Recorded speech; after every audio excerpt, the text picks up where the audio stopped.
Fuck ice. Fuck guys. We're about to go through the crucible, but we'll come out the other side. We always arise from our own ashes. Everything returns later in its changed form. Later the second, Children of Dune.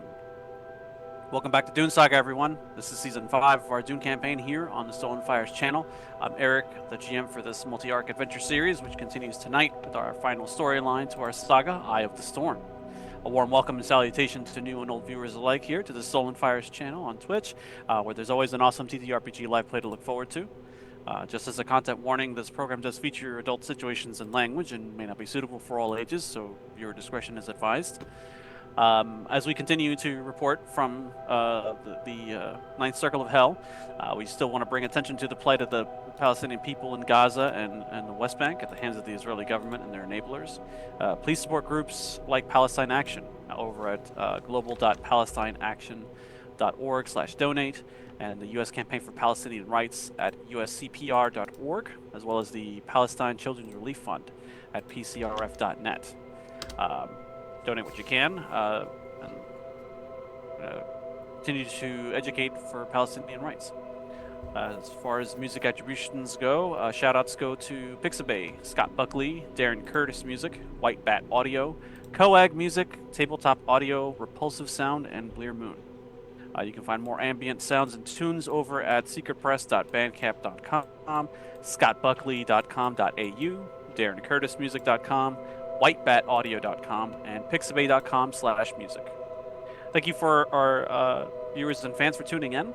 Our house entourage is here and ready to engage in the deadliest of intrigues. So let's go around the table and introduce everybody. Beginning with Erin. As she drops her phone immediately. Hi everyone, I'm Erin. Pronouns she, her, faith fair. Tonight I'm actually going to start as playing Ryza, a conniving Bene Gesserit adept within the siege. Pronouns she, her, I assume. I just figured. Later, I will probably be playing Administrator Eloise, head of the Spacing Guild, whose pronouns are she, they. Ambrose.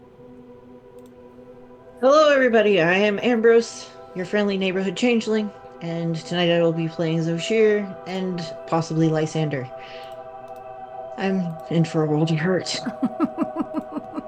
Indeed you are. And last but not least, of course, Rachel. Hello, my name is Rachel. I'm Stolen Fires. Welcome. I hope you enjoy your time here. And I will be playing Lady Daphne, who will have someone else to push off a bridge soon. The list just keeps climbing. Hey, as long as Amira goes further down the list, it's... Right. We'll be joined here shortly with a Leo, who will reprise his role as Archibald, who is in a whole lot of trouble over on Kaitine. But first we'll begin on Arrakis, where the plans had already been undergone to establish the assassination of Raban. Oh, sorry. Sorry, I forgot the recap. Yes, Yeah. just a brief recap, if you will, Aaron, if you. I would love to. The connection kept cutting out so much last week, but I've turned my VPN off, so... Fingers crossed. All right, here we go. Back on Kaitane, Archibald and Eloise continue to work the political landscape. Thanks to a little scarf-wearing bird, Eloise knows that House Thorvald is compromised. She thus decides to pay a friendly after-hours visit, complete with a gift melange, to House Wydris. Meanwhile, Amir, who's been here all along... God damn it, I just pictured the fucking Sam Reich game-changer bullshit. Sorry. Takes another sample from a servant of House McColl. They're clean. As Administrator Eloise enters the Wydris quarter, she notices calm eyes all over the place. Wherever she goes, she will be watched and recorded. This house clearly plays for keeps, though Lady Ava Vera welcomes Eloise warmly. Eloise is polite enough before getting direct to business. She wants to know who the Emperor and Mohiam were meeting with, and she has revised trade agreements, extremely favorable to House Wydris to back up her request. They can't really say no to what she offers. House Thorvald, for one. It surprises Lady Varro when Eloise seems to know this already, and the name checks Noah Bruns as well. But as House Wydris had their own private meeting with the Emperor, well, the house doesn't like to kiss and tell, but Eloise can tell despite their coyness, they've already met with him. Using a slick move, she flirts with Lady Ava just long enough for Lysander back from his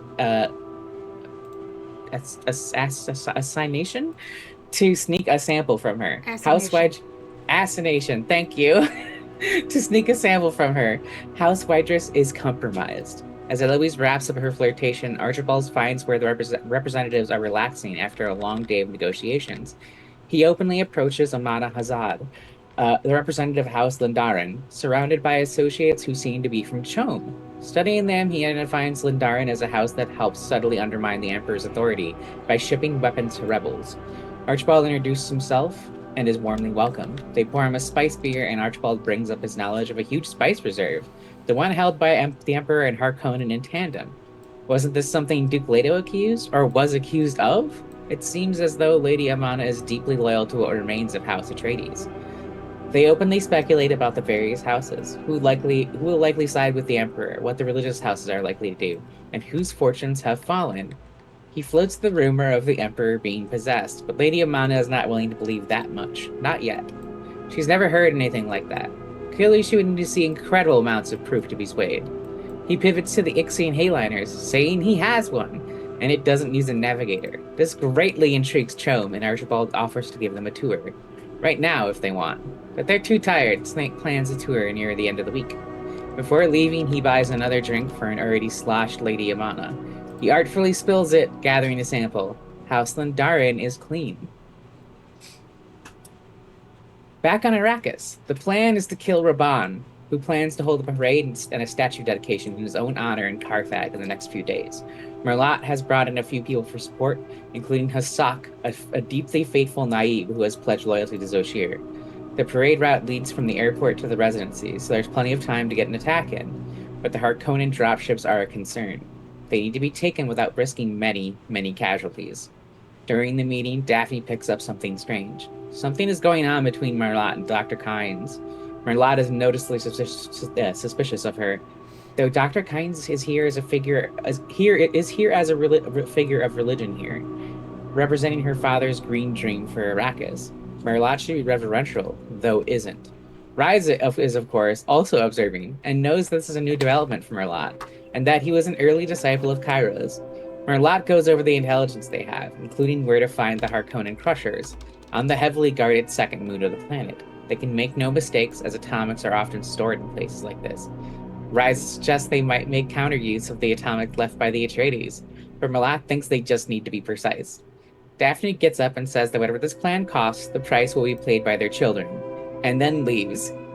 She meditates again, searching her mind for more memories of the first Butlerian jihad. In her meditation, she remembers the neural net that figures like Omnius would use to send out orders. But the humans gained a victory when they sent out a reverse signal through the nodes and satellites, teaching the machines to fear humans. That forced Omnius into a retreat, but it wasn't a complete victory. Vorian Atreides led the push to simultaneously destroy all the nodes, but the cost was high. Millions of humans' lives lost, and the Earth rendered uninhabitable. And of course, the machines engineered their own retrovirus. Yet Raquala, an early Sikh doctor, realized the melange on Arrakis could slow or halt the virus. The aggressive mine on Arrakis and the distribution of spice saved billions of lives.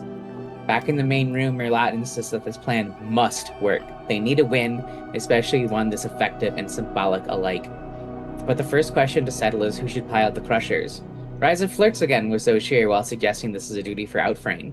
This angers Merlot, who pivots back again to planning. He is clearly displeased with Ryza's interruptions.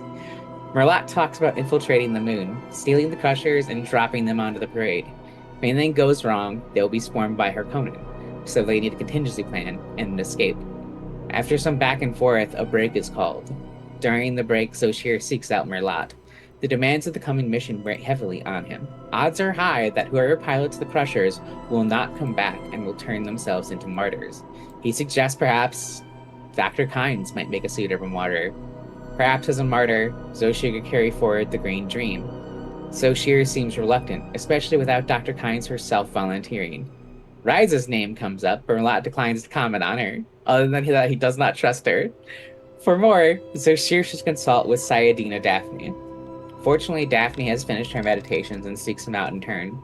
She asks how the murder plans are going, and hopes the rest of the Fremen will not think her a coward for refusing to participate.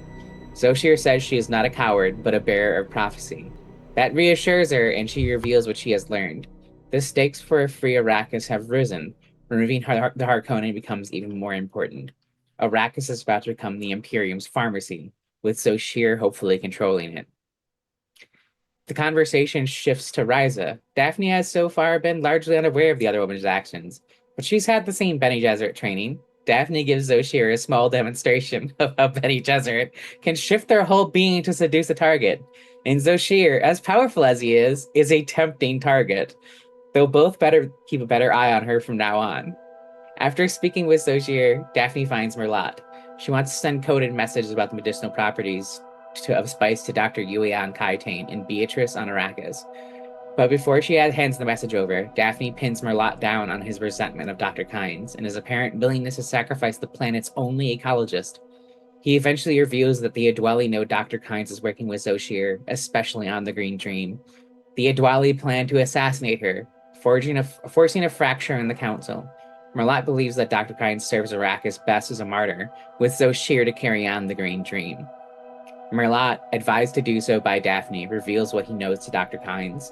Zoshir in turn goes to speak to Kynes. She will not be afraid of the Adwali. Let them come. She is a Fremen who knows how to defend herself. The dream is bigger than herself. They discuss the details of the dream and the history of Arrakis. Zoshir offers Kynes what Merlot was trying to manipulate her into, and Dr. Kynes accepts. But when the meeting resumes, Hasak also volunteers. Merlot is thrown by this, but suggests Hasak's place is leading his people. Hasak's death would be less a martyr and more deprive his people of a leader. Hasak then offers up one of his heirs, who would no doubt be brave enough to volunteer. But then what of Kynes? Hakon Kaitane. It's later in the week.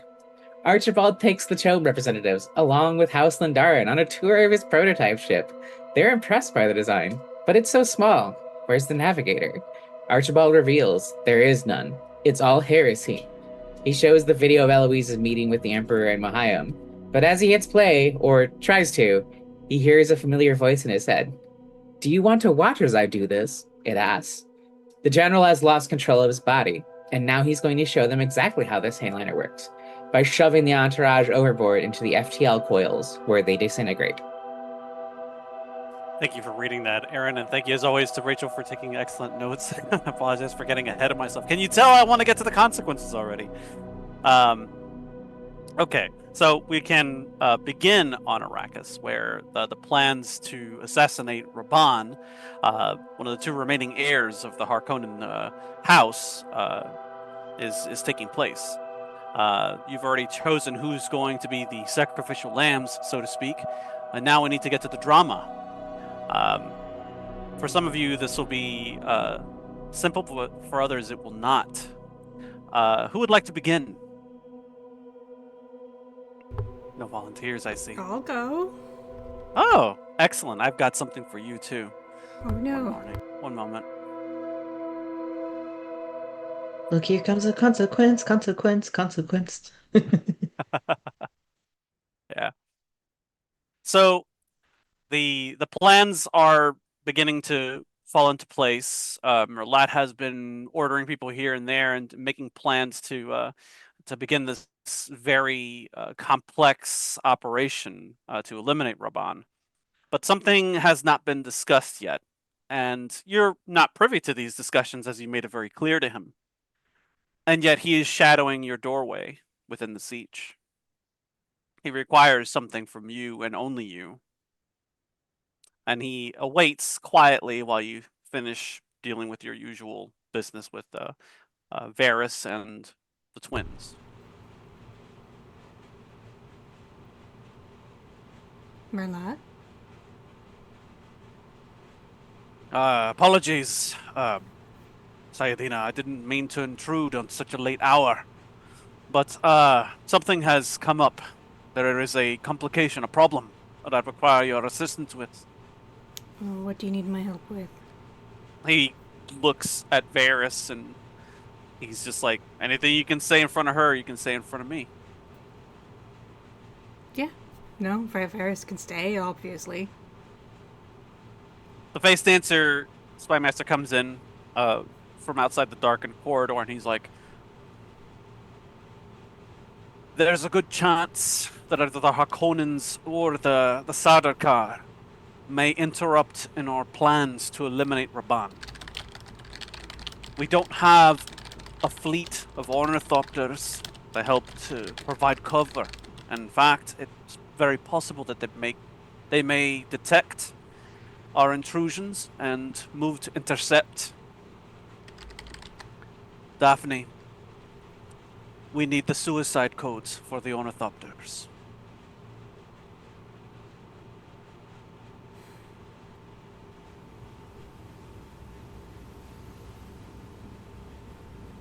I see. All right. You'll do it? Yeah, she thinks about it, and like, she understands why it's necessary. Just one more compromise. One more little compromise because it's necessary. Yeah. You give him and he's like, I'll guard this with my life. And That he, only use Post. them at direst extremity. of course, always, as he will. He kind of turns on his heel and walks out. And Varys looks at you while he's, bouncing one of the twins in his arm, and he's like, he kind of get like almost with the look of incredulousness on his face, like, did you really just do that?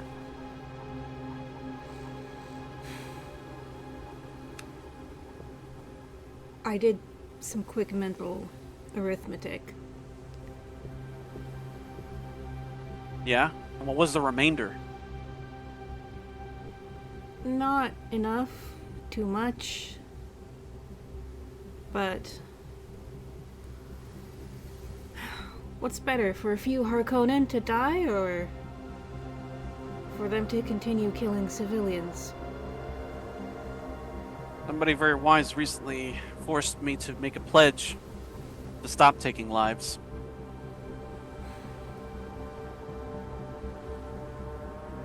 Do you think I was wrong? No, I don't. I think that was the right thing to do. I think it was the right thing to do when you made a similar pledge to yourself. Or am I wrong? Again?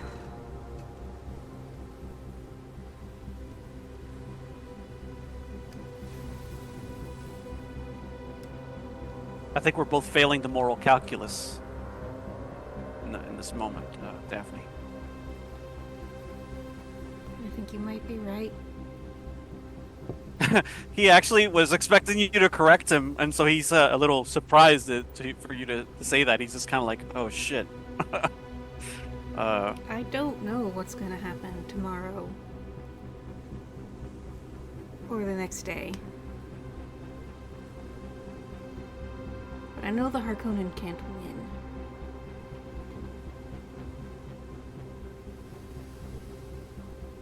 They can't be allowed to win. No.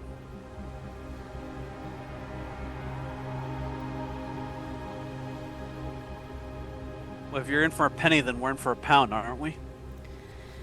I'd like to only be in for a few pennies. They're gonna go make those plans right now. It's gonna be Kynes and Hasak's only son, Ladar, he says. I'll put the name in the Discord.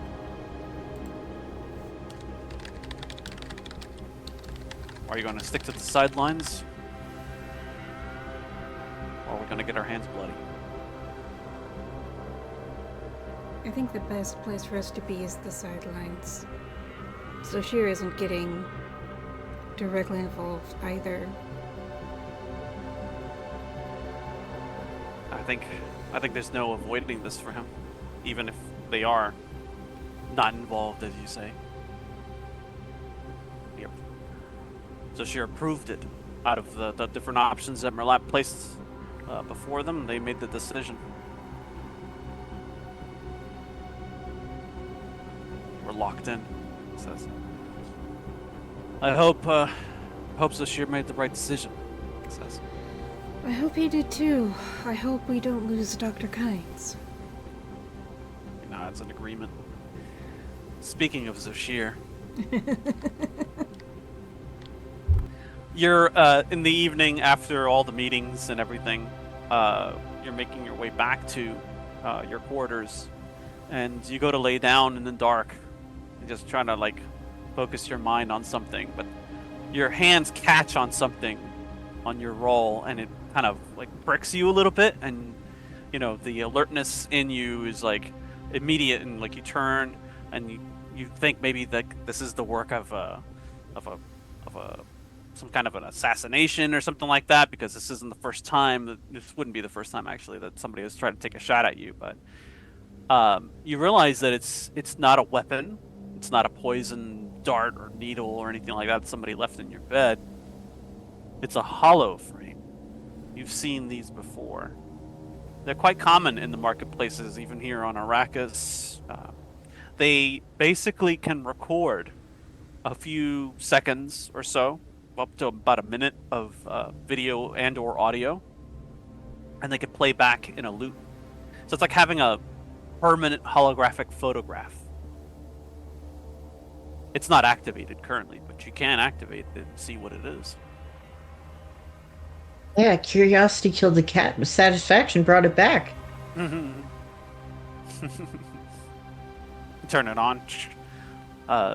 It's a very old, tarnished, weathered device that fits in the palm of your hand. When you activate it, though, this picture kind of flickers to life, and it's almost like looking at a ghost, because the people in the image are looking back at you, and they're blinking and they're smiling, and they look at each other lovingly.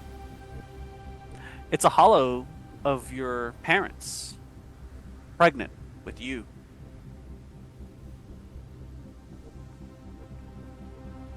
Somebody left this here.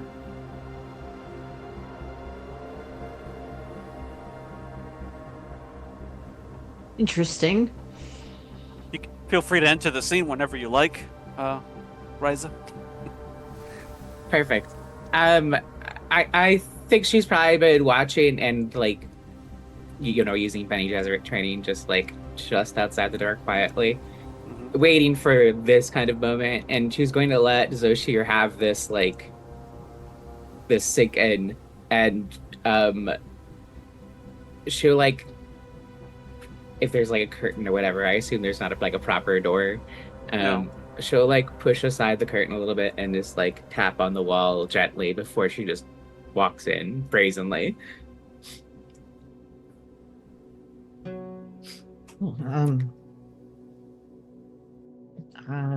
Come in.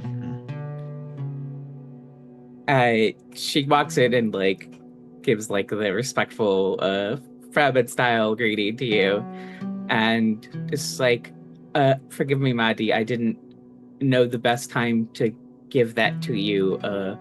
The War Council seemed like a poor choice given Merlot's open hostility, so I left it here for you. I hope you don't think ill of me for entering your quarters without permission, but it seemed like the best option at the time. A bit disconcerted, perhaps, but I don't think ill of you. It seemed like something you'd want. Am I mistaken? No, you are not mistaken. Thank you. I apologize. My manners are lacking lately. You've had a long day, Muddy. It's only expected. It has indeed been a long day. If you like, I know some techniques that can help with stress. Sorry. Died.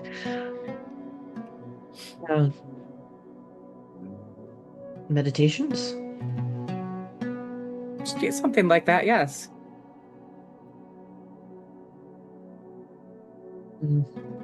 I probably should just get some sleep, honestly.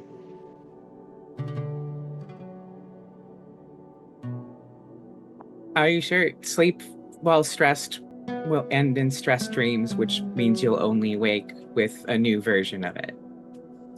But Obviously, you're the Mahdi, you know best. You, Zashir, give me a discipline roll, and Ryza, go ahead and give me a communications roll. You know what to Ooh. do. Okay. And feel free to give me threat, because you have no momentum at current.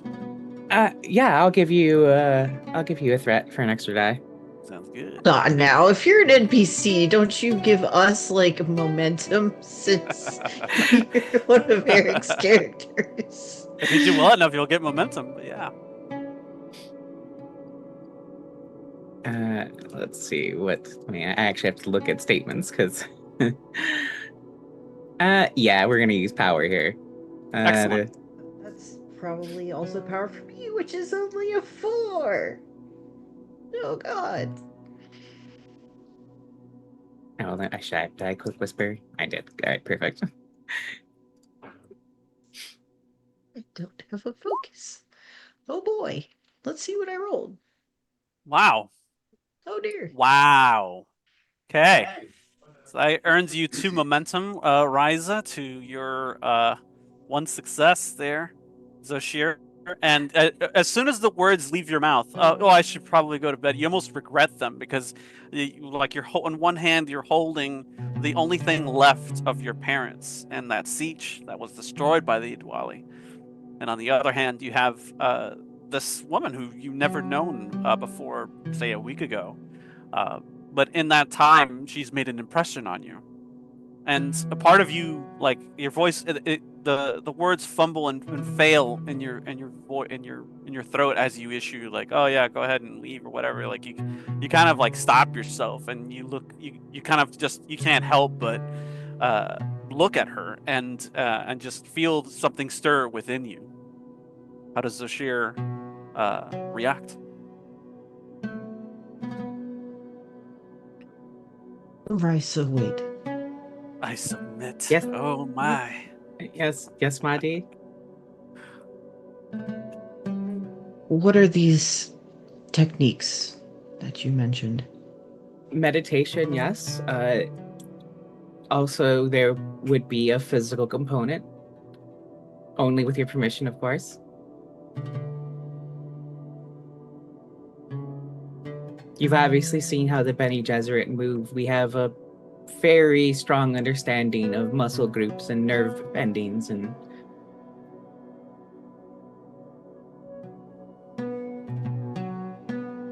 Sorry, you got me again. Uh, I might be good at this in real life or something. it was the smirk that killed me.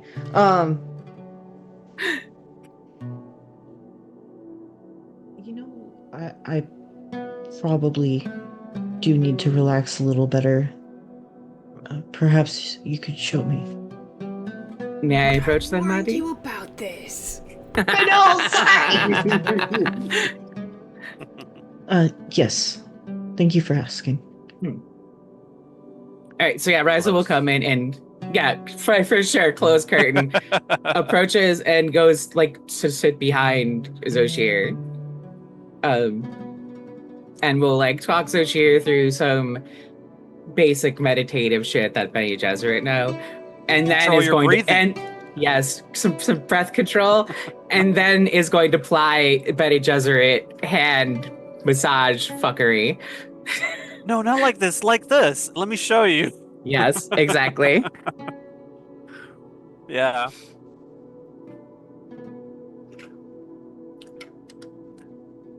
So you let her do her thing, and you guys do your thing. Elsewhere in the siege, Hasak, the Fedaykin warrior, is confronted with his son Ladar, Huh? a man of maybe 20 something seasons now, a young warrior, a Fedaykin in his own right, who has followed in your footsteps. He is about to be sent off to pay the greatest price, perhaps. And he's here to potentially say goodbye forever. How does Hasak receive his son in this situation? He would definitely hug him and definitely try to spend as much time as he could for him because obviously he does love his son. Hmm. So He recites the scripture from memory as he taught him. So you're kind of pleased on some level that he remembered and that he's carrying this with him in these days. However, there's still a part of you that almost regrets agreeing to send him. He asks for your advice. He's like, Father,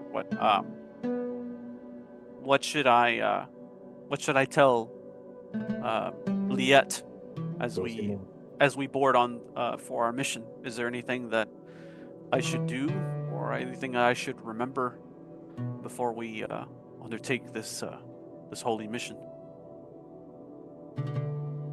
So, out of character, what is the possibility? Could he actually survive this? If is there a The chance? chances are very, very slim, slim to none.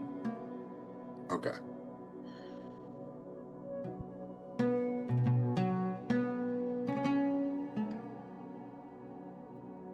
I would tell him this is a great honor, and I know it's probably scary, but I will always remember you. You'll always be my son. You know this. I will send the Harkonnen's shade to the what is it that they say?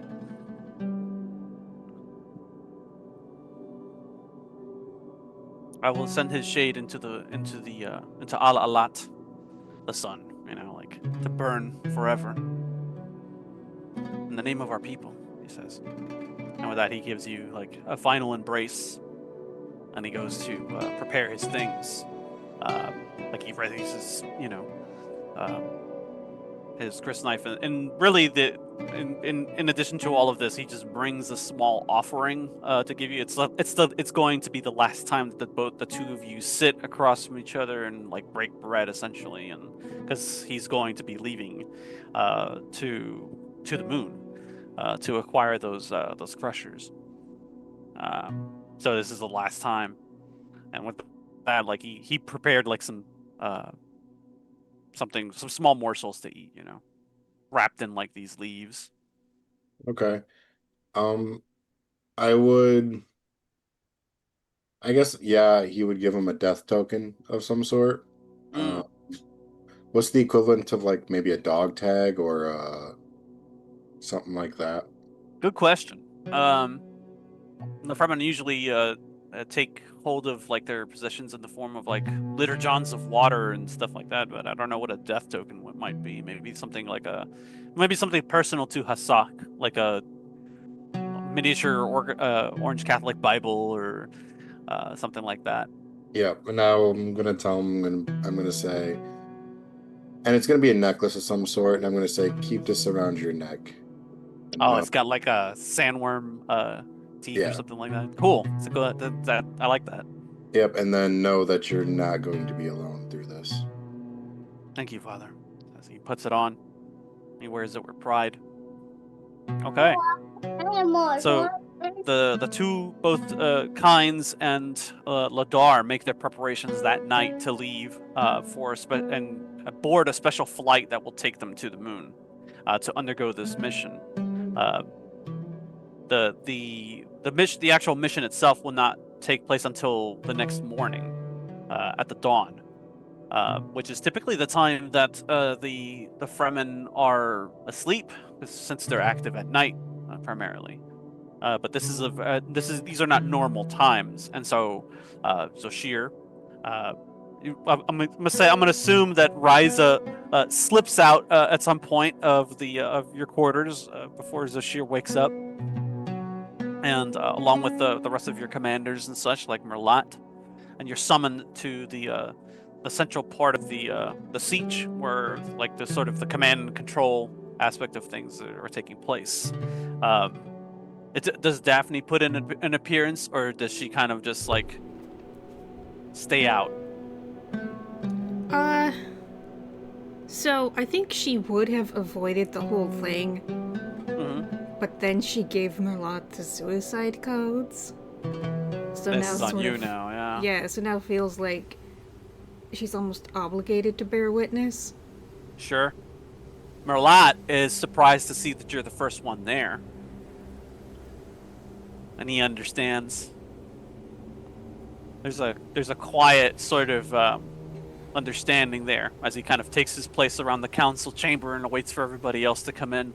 The servants bring coffee service, melange, Uh, everybody eventually kind of trickles in one at a time. Riza, you're sort of hovering around the area, just seeing to everybody's needs.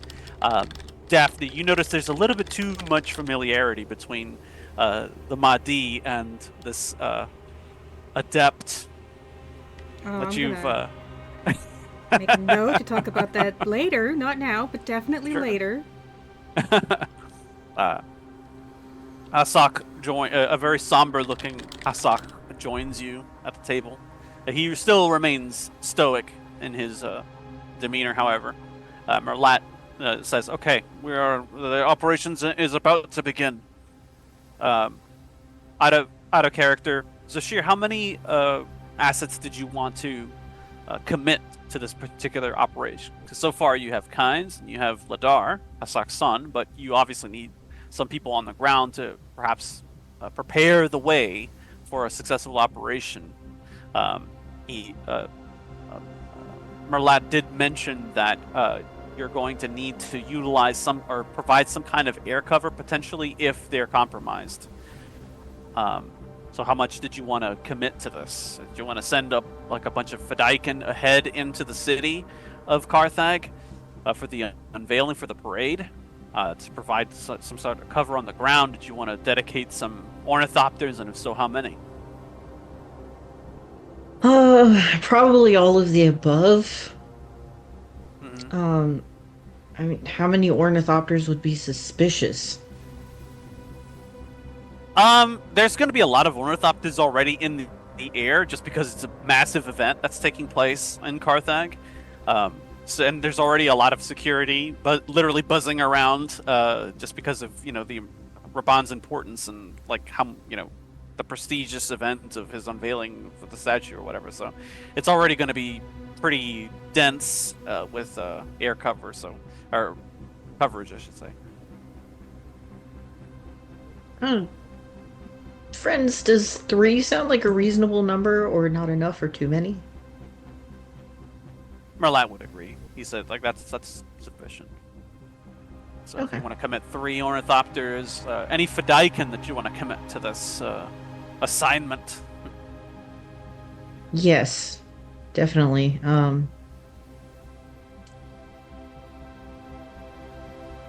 Merlat tries to help you out. He's like, we have several contingents of Fedaykin in the who operate within the Imperial Basin as it is. We can spare at least 2 or 3 groups. I like the sound of that. So he puts one on the ground, just to kind of provide small arms fire from the rooftops and such. If all else fails, they can assault the parade and try to get a lucky shot in on Raban. And the others will fly the Thopters in and sort of try to blend into the saturation of Ornithopters in the sky and take action as needed. He's like, good. So I see 2 or 3 units. Alright. So the way this is going to work is because this is essentially architect play, someone is going to need to have to roll for the people involved in undertaking this action. Kynes is probably going to be helping or leading the operation on the moon with Hasak's son Ladar. I'm gonna say that he is a. Where's my Fedaykin?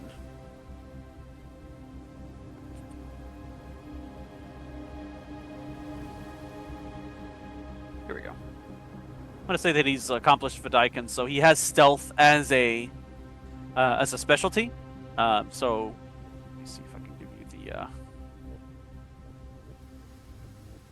I'm going to give you control over the Fedaykin character sheet, Ambrose, so that you can roll on their behalf since they do follow you. Yeah, no pressure. Yeah, none at all. Kynes.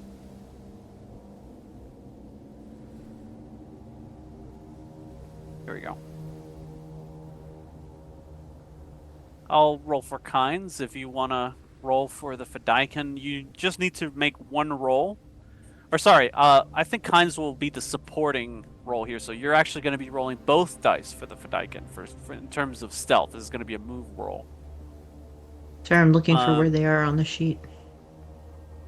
Or on the list. Oh, it's question. It's under Fremen tribes and sieges under the Arrakis folder. You'll find them there. If you know where to find your own character, it's just like one level above that. Found him. And if, obviously, just like before, you have 2 momentum this time. You can spend 1 to gain an extra die, or you can spend 3 and get 2, in which case you'd be rolling 4. Liette will be rolling 1 die to assist you to a support capacity. Let me see if I can roll for that. This is going to be this is going to be a duty thing. 1 die. No focus. She gives you 1 success towards your tally of 4. This is an infiltration roll, so stealth obviously is going to be a focus to be used here. I'll go ahead and roll that, and or let me know if you're going to spend any momentum and or threat to roll additional dice. Yeah. Though how many I haven't decided. Okay. Let's how many successes do I need? 4. You have 1 from Liette so far.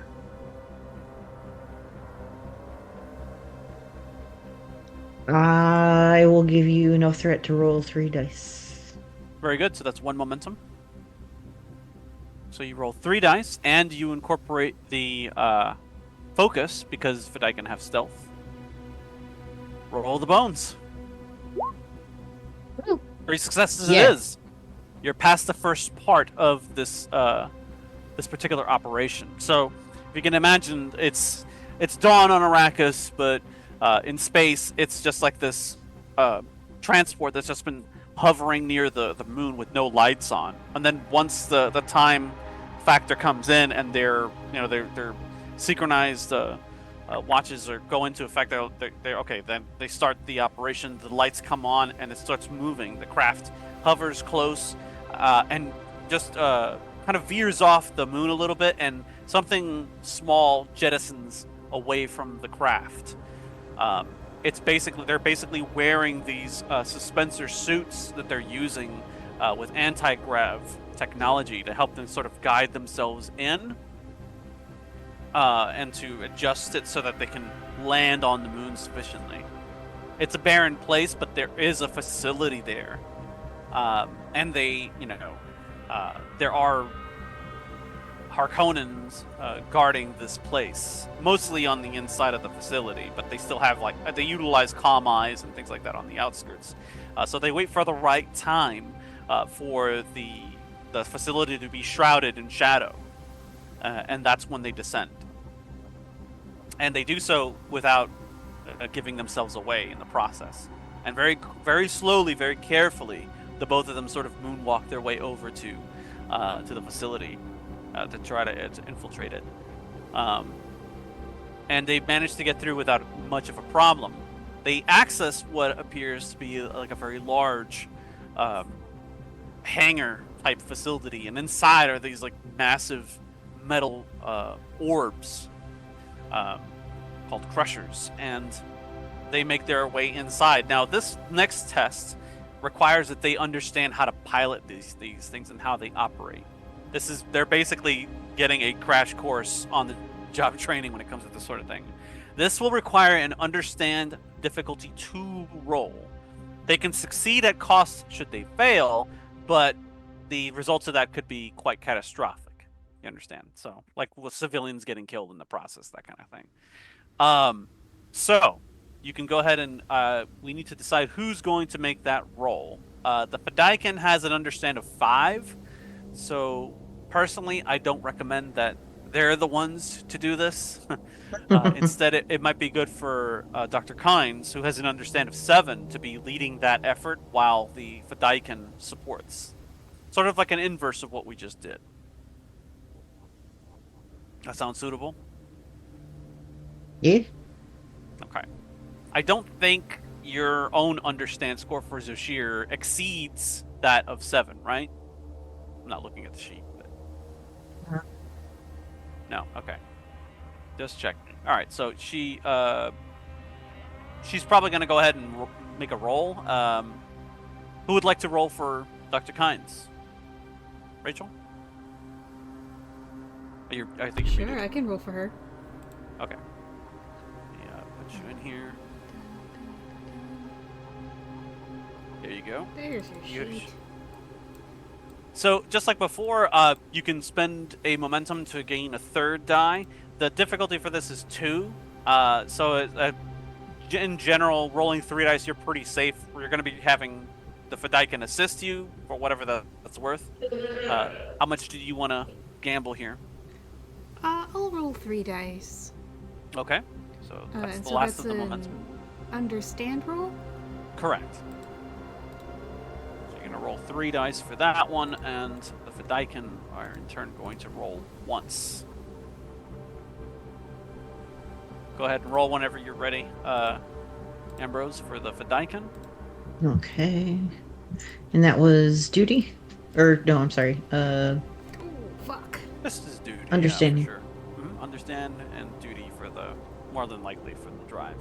Oh, that's okay.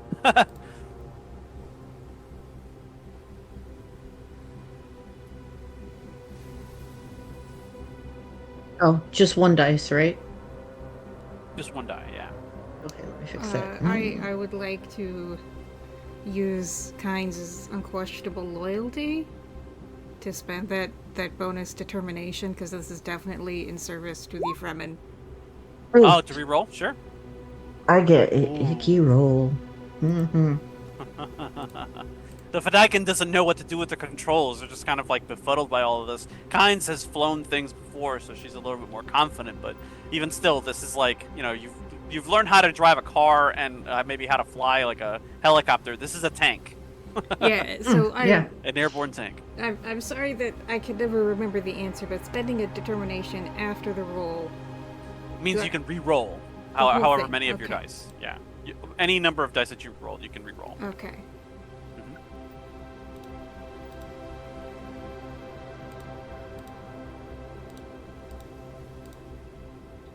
Fuck! Oh, you could have just re-rolled the other 2, but oh man, that's bad. Well, you have one thing that could help you, and that is the.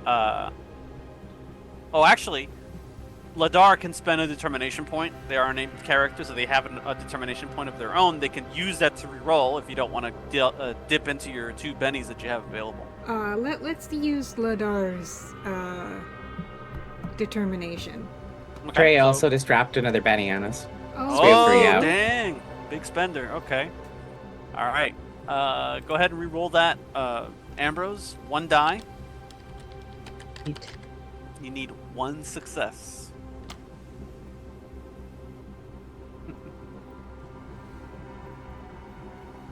oh, sweet. You got it. Okay. So that's 2 successes. You're through that hurdle. Between the 2 of you, you kind of figure it out, and you're like, okay, this is the anti-drive controls. This is the forward controls. Got it. Okay. And like you start figuring it out, and basically now you just have to basically get out of here and get into position where this thing is going to plunge into through the atmosphere.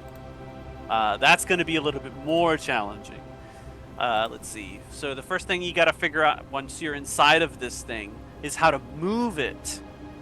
That is a move difficulty 2 roll. I think that both of you are pretty evenly matched in that category. Oh, actually, no, that's not correct. Kynes appears to have a 4, and the Fedaykin appears to have a 6. So I think for this particular dance, the Fedaykin will need to lead. Absolutely. So you're out of momentum. However, you can give me threat to roll additional dice, and Kynes can help with the move roll in a support capacity if Yeah, they choose. I will.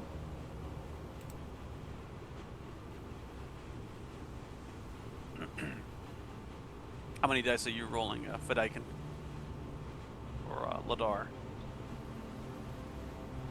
Oh boy. How many successes do we need? 2. Um,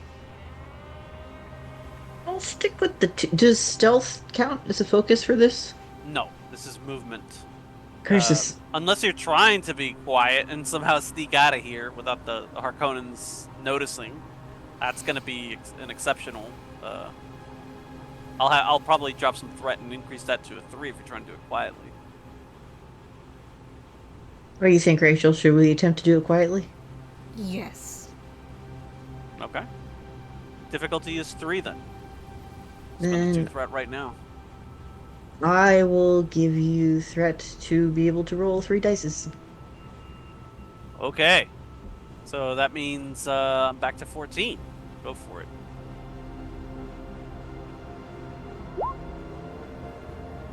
Hmm. There's your 3. So whatever Kynes rolls is maybe momentum on top. Yeah, so I think I Ooh, okay. Yeah. only roll 1. Yes. Okay.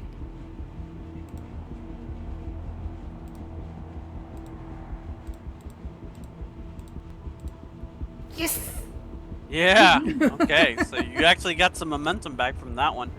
The both of you are careful and have listened to Merlat's suggestions on how to make it appear that there's just a malfunction with the door, when in actuality you're opening and leaving with the thing and closing it back behind you. So you put in some you utilize the tradecraft that Merlat taught you before you left Arrakis to create a sort of a temporary distraction to just keep the Harkonnens' eyes away from the opening of the doors. And while this thing sort of like hovers out, wow, as the thrusters come on and shit, and you just you put the throttle to it, and the thing starts to float out of the facility. You hit it full thrust, and it starts flying up over close to the outside of the moon. By the time they notice that you're gone, it's already too late. They can't communicate back to the Harkonnens on Arrakis in time for them to prevent anything. I am taking note, however, of your complications. That's all I'm gonna say. Let's see. So you obscured your presence for the most part. Now is the most difficult part, arguably, of this whole thing, and that is to execute a flawless drop. The parade is already underway. I'll show you what that kind of looks like. Welcome to the Kill Raban map.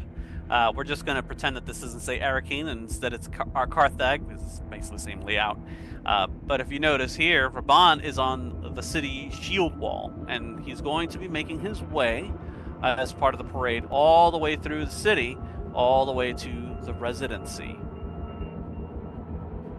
So as he starts to make his way over, that's when Kynes and Ladar begin to utilize the controls on the crusher to see where exactly they're going to be dropping. You're getting fed. You open up the comm channels, and you're getting fed all a manner of intelligence from the specified frequencies being utilized by the Fedaykin that Merlat has put into play on the ground and in the air. They tell you that all you hear are just coordinates over and over and over again, and your hands move over the controls as you're putting yourself in a position to drop and kill this man and anybody else who might be around him. It's an incredibly tense 20, 30 minutes that you're doing this until you get into position. Meanwhile, the Fedaykin are reporting back to the siege as to like, yeah, they've made contact with it, we see it, we know where to look for this thing, and they're currently en route to the exact approximate coordinates that you specified. And Merlat in the council room is like, okay, we're almost there. Keep pushing, he says. Now this next part is going to be difficult. I need a battle or move roll of 4 or higher. However, you do get an extra free die because of the guild satellites that you're utilizing to kind of coordinate all of this. So this is a little bit trigonometry for whoever's piloting the Crusher, and also partially a tactician's viewpoint, where you're going to need to drop this thing on the exact on a precise target. So then, I need to know which one of you is going to be rolling for what, and who's going to be assisting. I imagine the Fedaykin are probably better at battle. Mm-hmm. Correct. The Fedaykin has a 7 battle and a 6 move. So I'm assuming that you can shore up the difference there. I think you have a slightly better battle than move kinds. The alternative here, now that you're within orbit of Arrakis, is to establish communications with the council room in the siege. This, however, is dangerous. If you roll any complications, the Harkonnens may have an opportunity to trace that connection or to intercept your communications, since they're very active right now with Raban security. Oh boy. So but the benefit of doing this is that somebody within the council chambers can take control. Or architect play. In other words, if those present have a better statistic or skill and accompanying talent, they could be the ones to make that action instead of your subordinate. Does that make sense? Kind of. So what's Zoshir's is Zoshir's battle also 7? Let me pull him up. 6. My move is 7. Oh, okay. So excellent example then. None of these guys have a 7 move, but if you wanted to use Zoshir's movement instead of the Fedaykin's, for example, you could do that. But in order to do that, you have to establish a line of communication between the Crusher and the Council. Gotcha. And like I said, complications are bad in this particular case. Do you want to take that risk, or is it radio silence? Oh.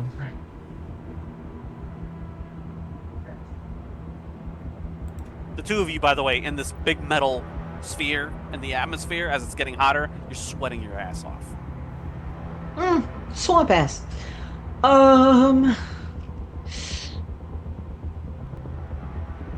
Really want to risk it for the biscuit.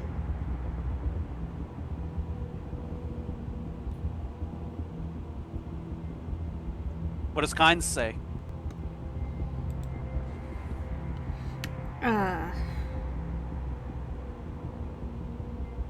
So I'm sorry, I was dealing with a mod thing. What, no problem. What are our options? Rachel, it might not be a mod thing. I guess Treya's ISP is having issues, and it might be your VPN. Okay. VPN issues might be a thing just across the board for everyone. Damn. I guess so. Yeah. All right. So, because her highlighted message came through fine, so it's some weird VPN shit. Sorry. Anyways. Yeah. So your options right now are to make a battle or movement roll of 4 or higher to hit the target precisely. However, if you don't feel confident that between the two of you can achieve those numbered successes, you can establish a line of communication with the council back in the siege, and then architect play can come into can enter the chat. Oh. You can have somebody who like Zoshir who has a movement of 7, for example, to make the main role instead of the subordinates, and the subordinates can assist, but only one can assist. The battle for the Fedaykin is 7, so It is, yeah. Yeah, and Liet has a fairly good battle, so I think we can handle this between the two of us. Okay, so Okay. it's radio silence. Got it. Yeah. All right. I'll also pay threat for 3 dice. You have 3 momentum. dice. We have momentum. Oh, yeah, you have momentum, so you basically have to no, give then I'll me. spend the momentum. Okay, so you give me 2 momentum and a threat, and you get 2 extra dice for whoever is the lead roller here. Alright, I think should be the Fedaykin because their battle is slightly better. Sure, okay. makes sense. All right, I'm at 15 threat. Go ahead and roll your 4 dice for the Fedaykin, and Liet can roll 1 die for support.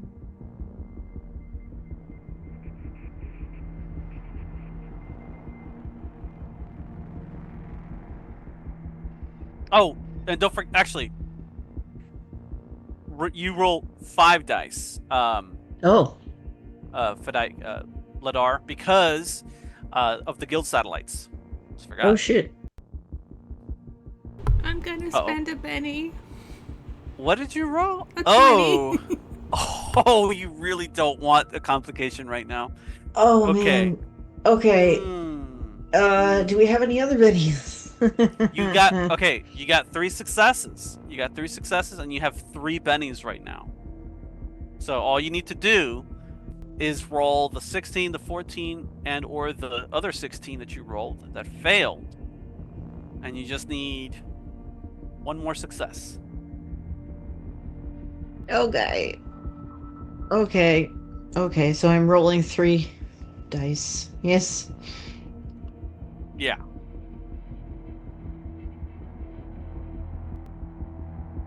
Okay. Here we go. That's 2 successes. Yeah, 3. 3. Because Wow. there's a 1 in there. Yeah. The crit. Okay. 1, 2, 3, 4, 5, 6 successes. So you got 2 momentum back. Excellent. Okay. So you you hear I imagine Tynes and Ladar both kind of like as they're working the controls, and sweat is like dripping down their faces, and their faces are being lit up by the consoles in this otherwise incredibly dark confines. Then the roaring from the fire from outside is getting louder. But the both of them begin to pray in one way or another. Either they internalize it or they just mumble it under their breath. Like this is the last time they're going to. This is the last experience that they're going to have. The thing falls through the atmosphere, and the parade is going as you would expect it to be. Raban gets like halfway through the city, close to where the troop barracks is at, not actually reaching the statue that he was wanting to reach, so that for the big unveiling. Because of the complications, however, let me see. Oh, you spent a penny, right, Rachel, for the I wow. did. Good. So you're down to 2. Let me just keep track of that. Okay. So you see some of the Harkonnen thopters, though. It's a comet coming from the sky, and it's emblazoned with fire. So it's almost impossible not to notice from the ground, at least if you're looking in the direction. And some of the Harkonnen patrols peel off from the main drive of the parade and start to like fly upwards to try to see if they can get a closer look and start reporting it to the ground. And they start moving to intercept. That's when the rest of the Fedaykin move in and try to take them out. It's an ornithopter chase. So I need for this one, and it's okay. I need you to use the same sheet as before, Ambrose, for the Fedaykin, but this time you're going to be let's see.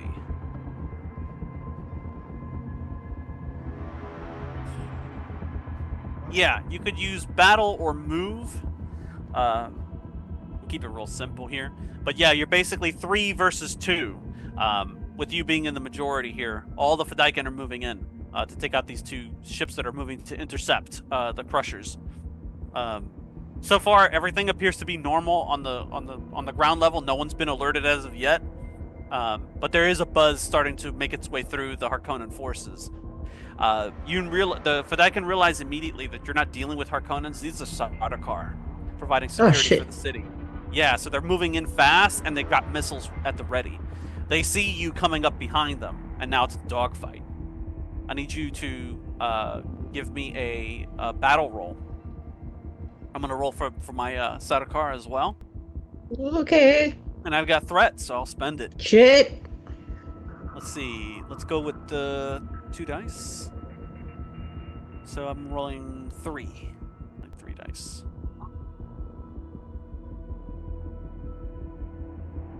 Doing their duty. 3 dice. I need no focus on this one. Okay. Wow. The legend continues. You need 2 successes or more to take out one of the 2 ornithopters that is moving to intercept.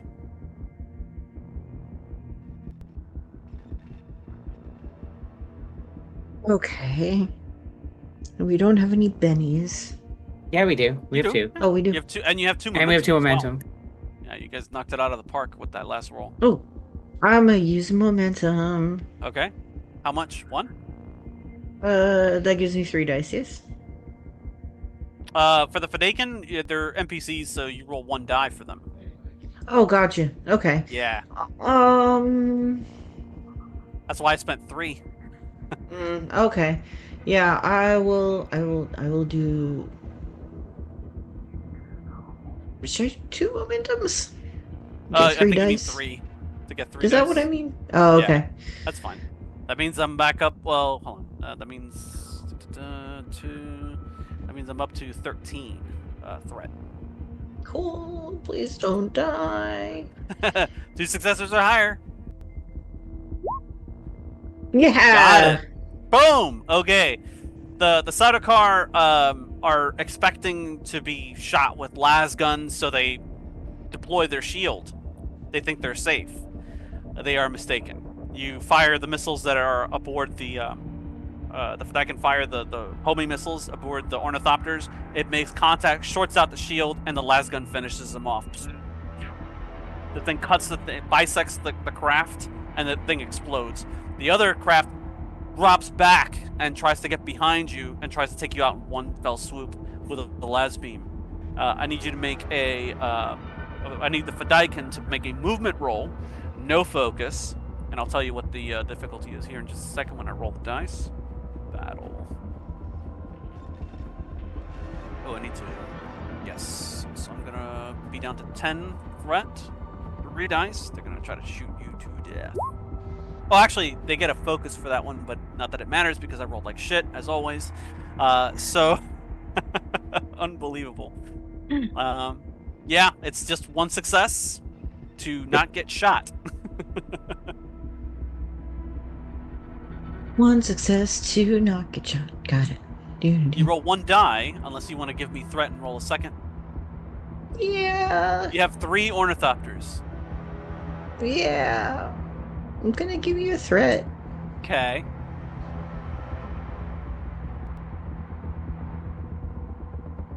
Roll them bones. Oh. Look at you! Oh God. So you get 2. Sweet. You get 2 momentum from that.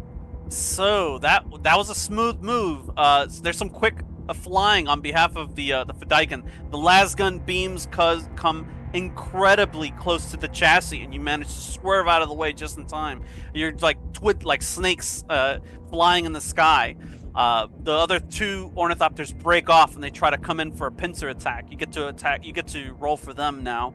As there's only 1 Sardaukar left, but they are raising the alarm, and more ornithopters are starting to come up. Meanwhile, the Crusher's coming down. Give me the two more attack rolls from your other 2 ornithopters to see if they manage to succeed against the Sardaukar. I'm going to roll for their battle right now. I'm just going to spend 1 threat for defense to set the difficulty for you. 2 successes or more to tag this last Sardaukar craft. I'm going to use a momentum to get 2 dice. Okay. You want to do that question. for each one or just the one? Each one. Excellent. Question for you. Yeah. Are the ornithopter blades long blades or short blades? Because I've got a focus and short blades. You're very funny. Please roll the dice. Yeah. I tried, y'all. Oh shit. Okay, there's one. Nice. You've learned well at the School of Aaron, where if you don't ask, you'll never know. It's always good to ask. Oh, you got okay. So you got you got 3 successes for one and 1 success for the other one. So one of them missed. Oh, and you got a complication. Fun, but the other one got lucky and sort of obliterated. So in the process of taking down this Sardaukar craft, you pincer attack with the other 2 remaining Thopters, and the las beam hits just right and cleaves it, breaks it in half. However, they move swift enough that they actually put their friendly in danger, and one of their wings gets clipped with the las beam, and so there's a trail of smoke as one of the Fedaykin Thopters starts to like veer off from the flight path. Your 2 ornithopters, however, are still have cleared the area for now, and now that gives Kynes and Ladar the opportunity that they needed to take out Raban. The last one is the escape to safety check, which is almost impossible. Individually, they would have to make a roll of 5 or higher in order to survive the drop and the resulting attack from the Harkonnen and Sardaukar forces combined. If there's one thing I know, we can make impossible rolls in this game. You can. I don't know about everybody else. Tell me I'm wrong. I won't, because that was the joke. Okay, so you're free to make that those rolls to try to see if this succeeds or not, if they're able to escape. But the resulting attack is obvious. You know, everybody tries to move Raban out of the way, but they're not calculating for where this thing is set to land. Kynes and Ladar look at each other one last time as they continue to pray, either outwardly or inwardly, and the Crusher does its job. It hits the tops of the buildings and crumbles them. In this, incredibly cinematic moment, the crowds disperse. The Harkonnens look up in horror as their own weapons are being used against them. The War Machine crushes, and Raban sees it with his eyes. Plainly, like he knows, like there's no escaping this. He tries anyway, but it is futile at this point, and he disappears underneath this cascading, bouncing, sliding ball of death.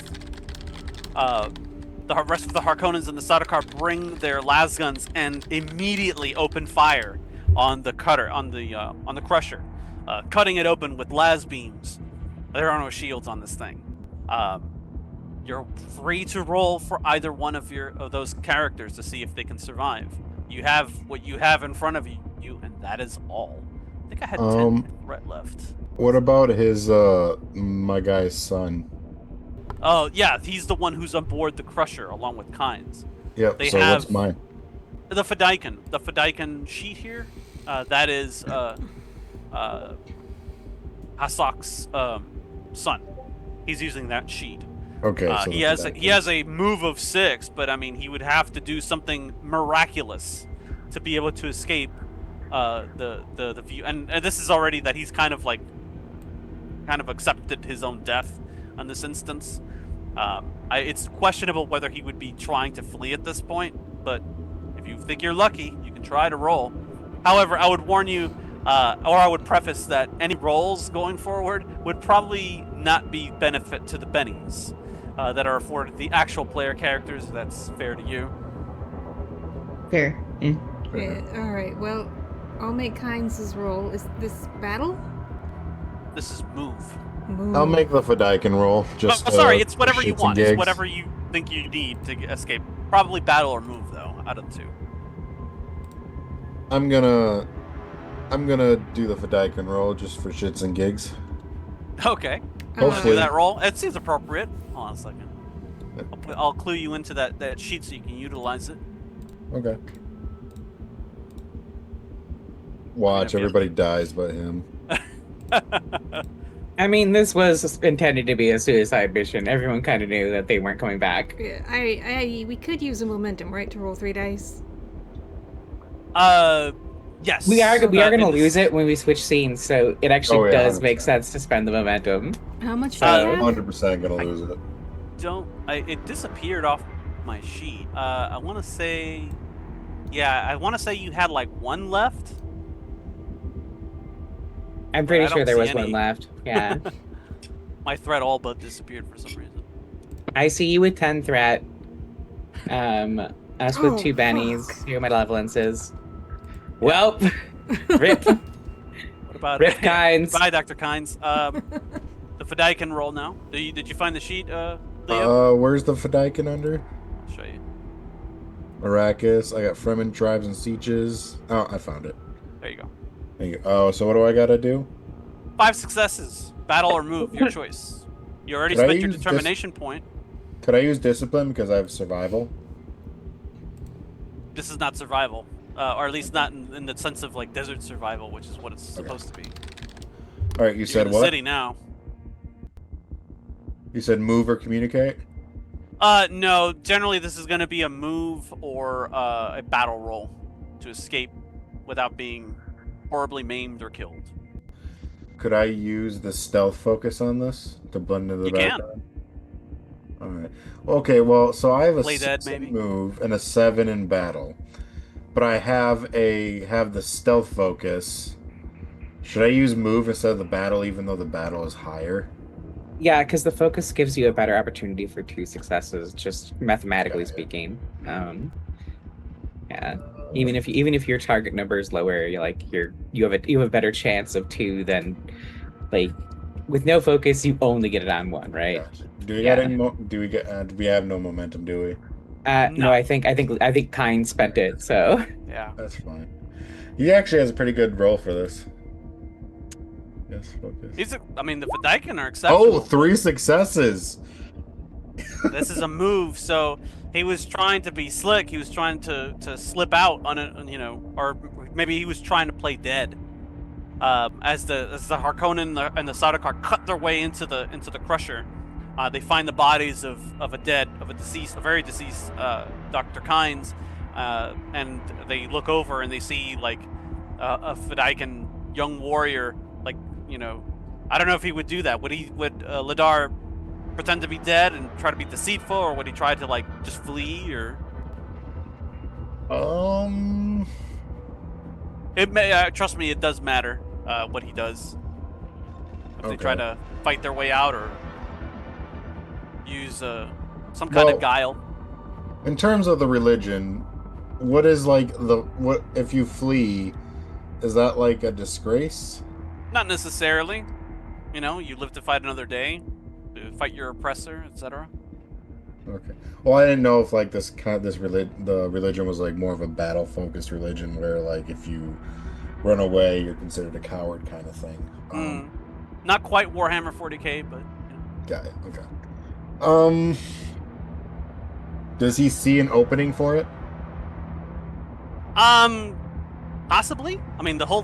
You were lucky thus far that you didn't get cut to pieces by the las beams already, but like it's like you came into this knowing that there might not be a way back. So yeah, you probably would have tried to like slip out from behind or something like that, or use some catch or hatch So, or whatever to open it up here's and the thing. slip out while they're going in searching for bodies. His father basically volunteered him from this. He probably did not want this. You know what I mean? Sure. But he was kind of forced into it. So yeah, I would say like his last knee-jerk reaction is I don't want to die.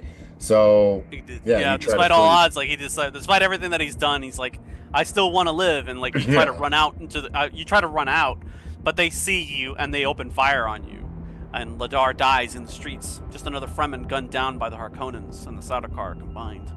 It's Oh. quite a scene. There's just miles of destruction that the Crusher, came through and just wreaked havoc all the way leading up to Raban's untimely demise.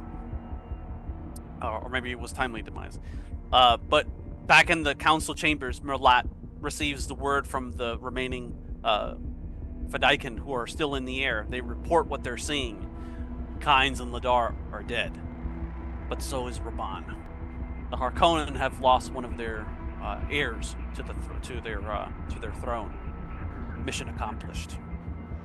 And with that, Merlat kind of like kills the lights on the center console table, and there's like this incredible silence that fills the room as he kind of looks around. You know, with not saying anything, but knowing that this great victory came at a tremendous cost. And with that, we'll. Oh, sorry. Go ahead. So what a little tiny thing before we cut away. Sure. Rise is gonna stand next to Zoshir and pray with him over the losses of Fremen. You put a reassuring hand on his shoulder. Yep.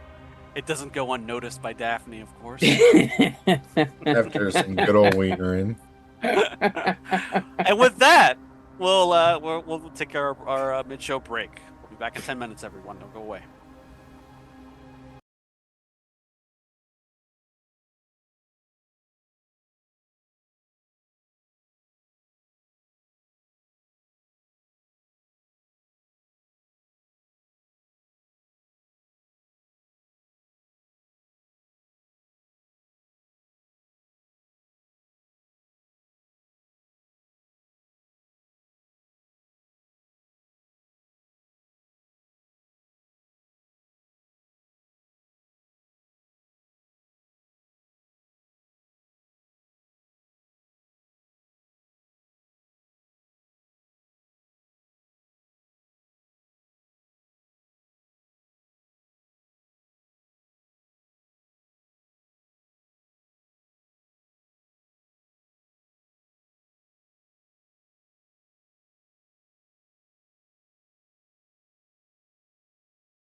fuck ice?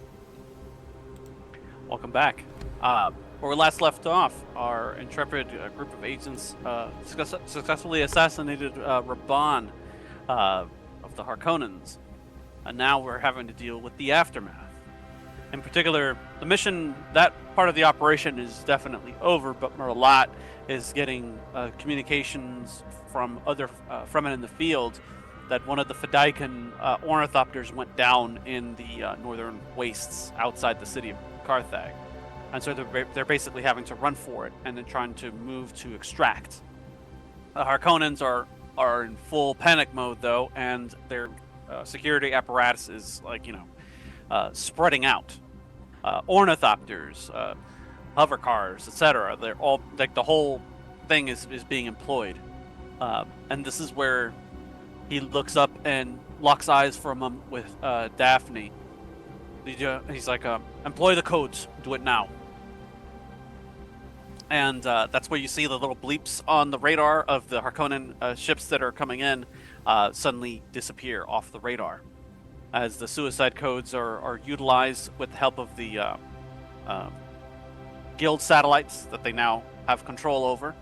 And once those codes are transmitted, the kill boxes within those ornithopters go off, and so do the Harkonnens and the Sardaukar that are aboard as well. They just explode.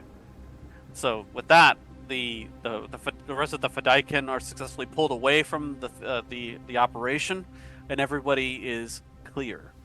With that, he kind of switches off the audio, and makes a motion like, "Hey, let's clear the room. Only specific personnel need to be present to kind of go over the debrief of this mission." Who is going to remain in the room once everybody else kind of files out? Daphne will remain. And if Ryza tries, we'll say, "I don't think your presence is required." Oh shit! I will say Ryza does look to Zoshir before Like, you don't Daph- make that decision. Yeah. Wow. How does Zoshir kind of conduct themselves after the operation is over? Very, very solemn, very quiet. Does he specifically know that Dr. Kynes was killed? Yeah. Yeah, he's gonna be sitting there for a little while. Okay. How about Hasak? Your son is gone, and so is Liet, somebody of immense importance to the Fremen. Yeah, he's definitely grieving in a way. Mm-hmm. But he is gonna ask, "Did my son go out like a warrior?" And Merlat hands you the diplomatic answer. He gave his life at the beginning, at the acceptance of this operation, of this tremendous mission that he undertook to injure the enemy in a significant manner. He's like, there was no real chance of any of them surviving this, and he knew it, and that is the greatest sign of a warrior. That he kind of speaks a little poetically about it, how he's like, being a warrior doesn't just mean acceptance of death for your enemy, it also means acceptance of death for yourself. Okay. And he recognized that first and foremost before he accepted it. That answer's good enough for him. I suspect it was. And that's exactly what he was counting on. He's like, okay, good. And without anything else, he's like, I leave you to your grieving, he says, Merlat says to Hasak, in a subtle way of saying, like, we need the room, me and Daphne and Zoshir. I promptly leave. Is there anything else that you want to do before you do that? I look over to Zoshir. Has my debt been repaid?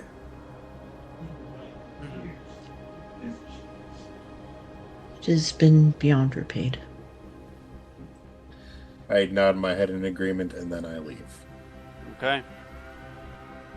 Scales have been balanced. Now it's just youth. 4? Ryza? Unless Zashir. As I had found dismisses- that Zoshir dismisses Ryza. Oh, okay. So Uh, it's just. Varys would be here with Daphne. Oh, okay. All right. I thought he would be like tending to the twins, but that's if you need him to be here, then yeah, he'll be here, of course. I mean, And he he's like, said "Well, that we was were. something." He said we were locked in, so I assume he's. Yeah, he's not wrong. He's like, well, that was something. I hope it was worth it. I hope so as well. What happens next? What happens next is we use this as a stepping stone to even greater victories. By defeating Raban, we have forced the hand of the Baron and Raban's sibling, Fade Rautha. It's like they're going to have to fill a very considerable void that was left in Carthag. The expectation is for them to take complete and direct control of Arrakis. Especially considering how badly the Harkonnens have been bungling the spice production. It's like once they arrive, we can take the opportunity and eliminate them as well. It's like if they once they continue to flounder, there will be bleeding melange from here to the Kaitane, and even the Emperor will start to take notice. The Sardaukar are already here. All that he needs to do is to instruct them to take complete control of Arrakis away from the Harkonnens. So hopefully this is a blow dealt in that direction. In the meantime, we'll keep antagonizing their forces and degrading their capacity to fight us. Presuming Zoshi did not dismiss Ryza. Well, so if Zoshir is just sort of like catatonic, Daphne Seems like. will see her out of the room. Come with me, my dear. How diplomatic. Yes. Okay, while she's being escorted, as she's next to Zoshir, I'm going to use a talent that Eloise has. Well, you'll say something innocuous, but it'll have deeper meaning. Aaron's not sure how to phrase this. The message that I want to send to Zoshir and Zoshir only is that maybe now you can leverage your guild allies to kill their contracts with the Harkonnens.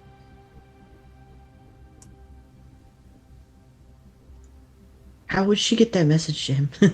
So the way it works mechanically is I make a communicate test, and the difficulty gets raised by 1. And it sounds like I'm saying something plain and innocuous, like probably in this case, she'll say something comforting to Zoshir, and and now is the time to lean on allies and friends, and the things they can do for us. And hidden within that is the message: you can leverage the guild now, probably. So I guess I have to make a communicate test. This is subtle communication, sure. I'll go ahead and I'll spend my determination point and just roll 1 die. Sure.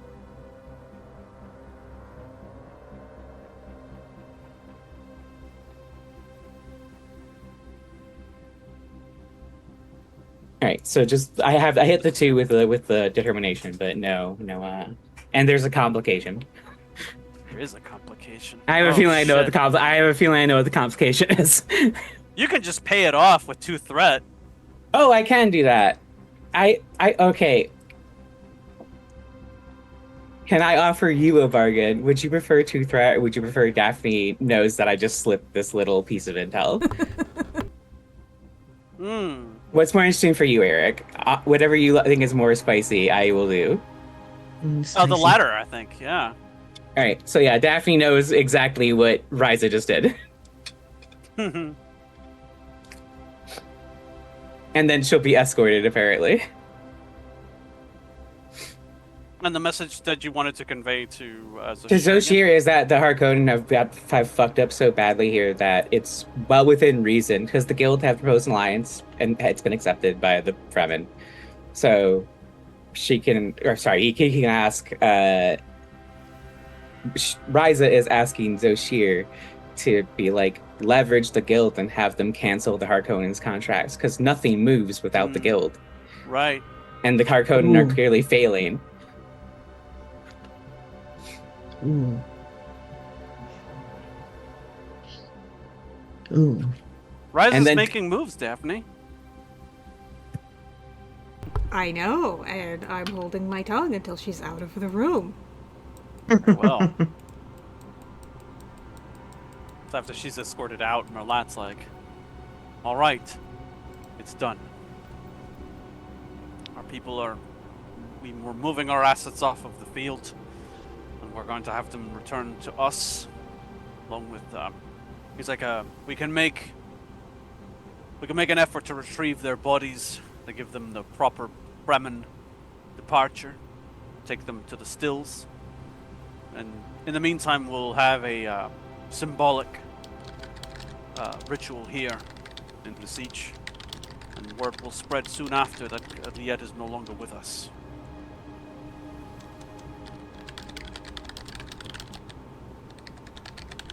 He kind of leaves the floor open for any of you to say anything, questions, etc. Daphne will say, may our children forgive us, but as much as I regret the lives lost today, I think Raban would have taken, on the whole, many, many more. Agreed.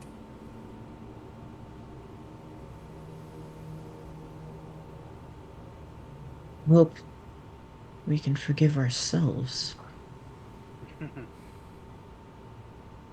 We must, he says. This is war. And with that, Merlat leaves you to your devices. So, you have a new political advisor.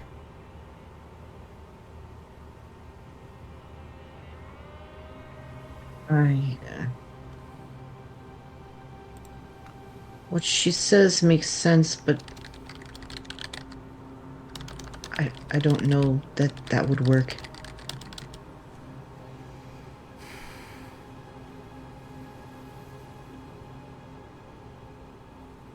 It would. But that's not what I'm concerned about.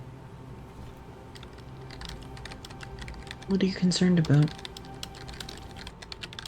You seem quite close to her after I thought I warned you.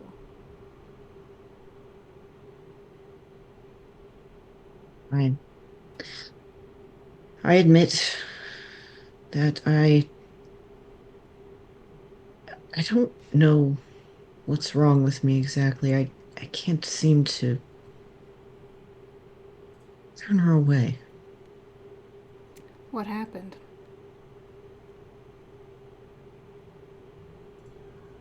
Yeah, what exactly did happen? I She assume. showed you a lot of interesting techniques, and one thing led to another. I mean, I'm reading the full consummation happened, but that's you're the player, so I was leaving it vague for Ambrose to interpret how they prefer. Okay. Um, yeah, probably just devolved into something inappropriate for sure. Um, I mean, she gave you a picture of your family, so what else are you gonna do but put out?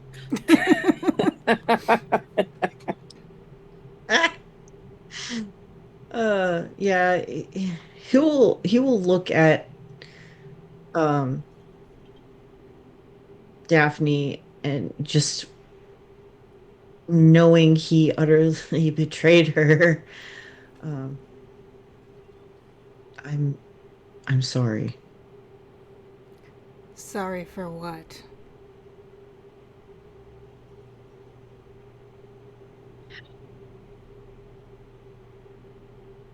He gifted me something of my parents and was as if hypnotized. I invited her to stay.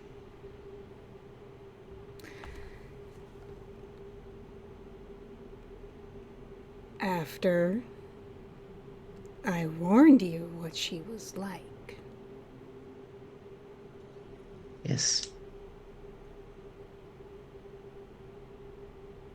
I'd ask if you thought of me at all, or not at all, during the moment, but I don't want to know that answer. I have a different question for you. What names do you have picked out? Names? For your child.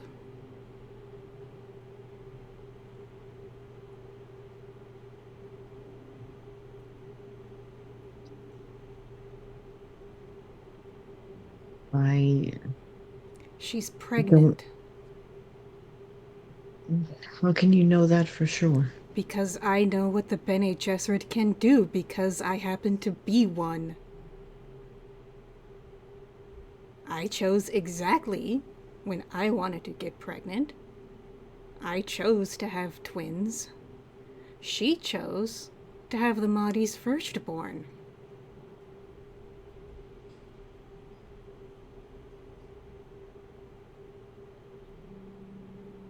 What do I do? Well, either you send her away, or I suppose I'll only content myself with one husband. But then, of course, you can't send her away, can you? Because, like I just said, she's pregnant.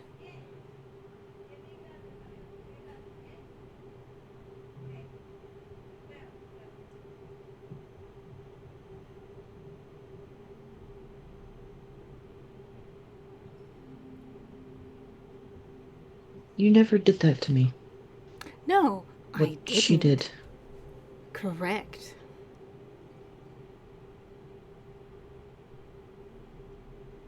I was getting close to having the conversation with you about children, but I suppose we're not going to have that again, are we?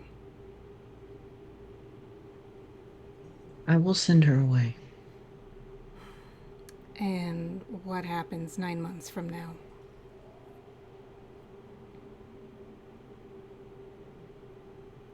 Bring her here, separate a child from its mother, abandon your child?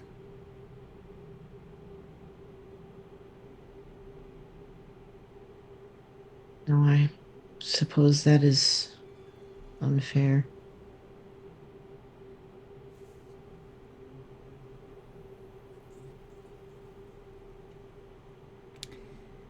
If I did not have the training that I have, I would be throwing dishes against the wall right now.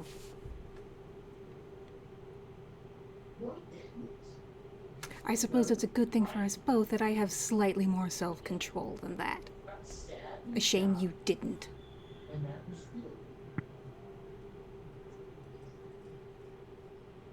How can I make this up to you? I don't know if you can. That is a fair statement.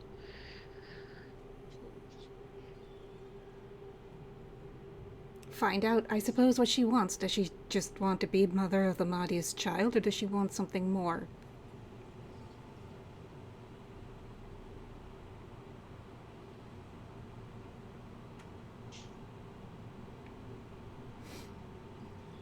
I will do that.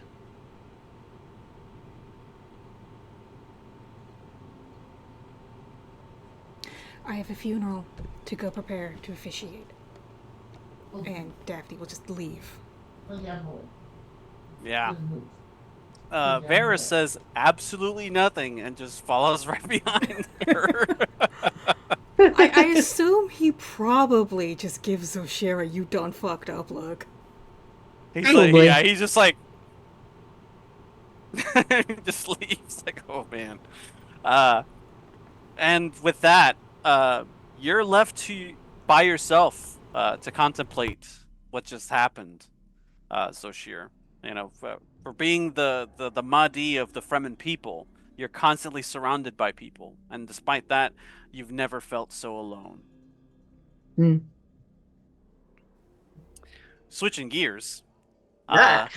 let's head over to Kaitane, where a different battle is waging, a political one, one that deals with the Landsrad and the various machinations that have been taking place. I think Aaron is frozen. Oh no. Oh no, there she goes. Okay. Doom. Dang it. Let's see. When she comes back in, I have a question. I have a question for her. I'm gonna put us on break real quick until Oh, sure. she comes back, cause So, by the way, we were, I don't know if you saw Discord during the whole thing. I missed a lot.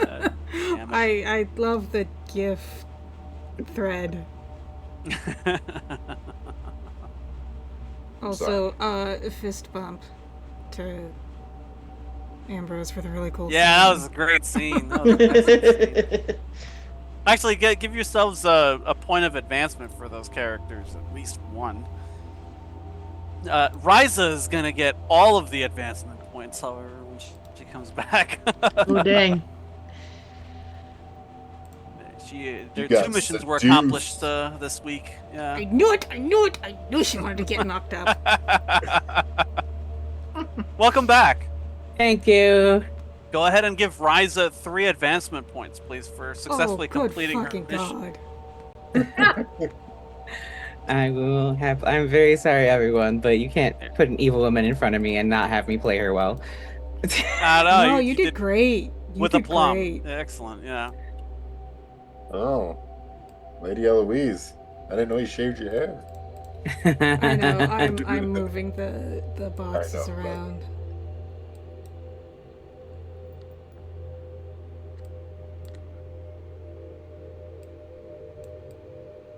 Yeah, I laughed too hard and literally kicked my ether out cable. I did love your reactions as you were just watching the fight progress. Yeah, it was a lot of fun to watch. It was great. I'm here for it. Let's see. So I guess we can move to Kaitane. Let's see, where do we leave off with you all? I think we had... You know damn well where you left off with me. Oh, yeah. With you for sure. Let's We see. ended with the Wagers thing, and then Eloise, I think, returned to the arc after that. That's right. Yes. Okay. Which I was going to ask, how... So, okay, so is my timeline different than... Archibald's timeline right now, or are we synced? Because I I'm think you're curious... synced. Okay, because... correct me if I'm wrong, I thought the Ixian Highliner was stored on the arc. It is. It was, Okay. yes. Was or is? It was until he undocked it to give them the tour. So within the arc, we saw Chom and House Lindarin get on board a Haliter. Did the Haliter come back, or did he just stay undocked? That's what we're about to find out. Great, cool, okay. So I guess if you want, we can continue with you, Archibald, after the subsequent deaths of the people whose lives Just you took. Rip the Band-Aid off. I got a plan. Yeah. Though, so we'll see what happens. I mean, no one's having a good day today. Mm-mm. Hopefully Hey, I'm just saying Zoshir got some nookie. But at what cost? The costs. Hey, There's that word again. That 30 seconds was probably the best 30 seconds of his 30 No, seconds. no. of his Oh, life. honey, she's honey. a trained Bene Gesserit. Zoshir also has Prana Bindu. That was some long fucking. Yeah. Oh, wow. Yeah. Yep. Lionel Richie song comes to mind all night long. Anyway, Archibald, you feel like this the sensation of Allfather leaving you back into control of your own faculties is almost like a phantom limb. You know, like like it doesn't feel real for a second. You're just kind of holding on to the bars as you're looking at uh, the faster than light uh, engines and stuff like that beneath you in this place where you're in, and like the disintegrated bodies of the representatives that you pushed over the edge, like sizzling on the coils and shit. Like, what do you do? You have to think of some way to cover this up or figure something out, because there will be inquiries, and if your cover is blown, you're going to be joining Leto in the subsequent traitor trial that they're going to put on not too far in the future. Hmm. So the bodies are still there, correct? Yeah, Oh, Jesus.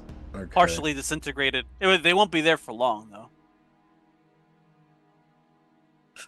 I mean, you could just let them burn up. I was thinking about that, but I could also kind of shift it into like. So I kind of have a little bit of a plan here because this is a prototype of a ship. I'm always nervous when you say you have a plan, Leo. Always nervous immediately. Well, I I mean, feel like I could. theoretically, it was a good plan to bring Chomi here. It was. Yes, giving it up for it. We just, oh, Father, yeah. Mm, Here's mm. the thing. I still have that tape recorder in my ship, technically. So if we can get the right people here to investigate, we could possibly show that the Emperor is being controlled by the Allfather. An interesting So plan. I think first I'm gonna call Eloise. I'm gonna have her come here if I could. Eloise is on the arc. Yeah. I would go see. Would I have time to bring her here before the body's disintegrated? I mean, probably not. Okay. I mean, she'd have to like rush over, um, get on a transport and head over. Is there By Don't, the time don't, she any? reaches No, it, you're like good. Is there any yeah. way that I could get them out?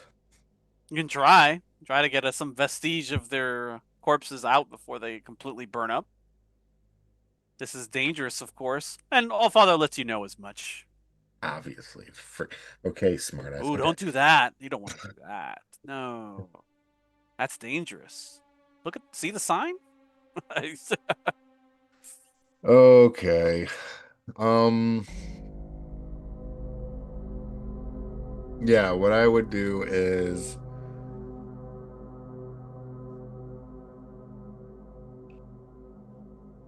first I would definitely call Eloise hmm and I would probably go there first. Oh, that's a very good idea, he says inside your mind. Yes, call her. Call the head of the guild and bring her on board. Show her what you've done, what we've done together. Yeah, I don't trust you, me, and her and alone. So I'm gonna go to her. Thank you very much. Oh, even better idea. Get yourself Okay. out of the crime scene.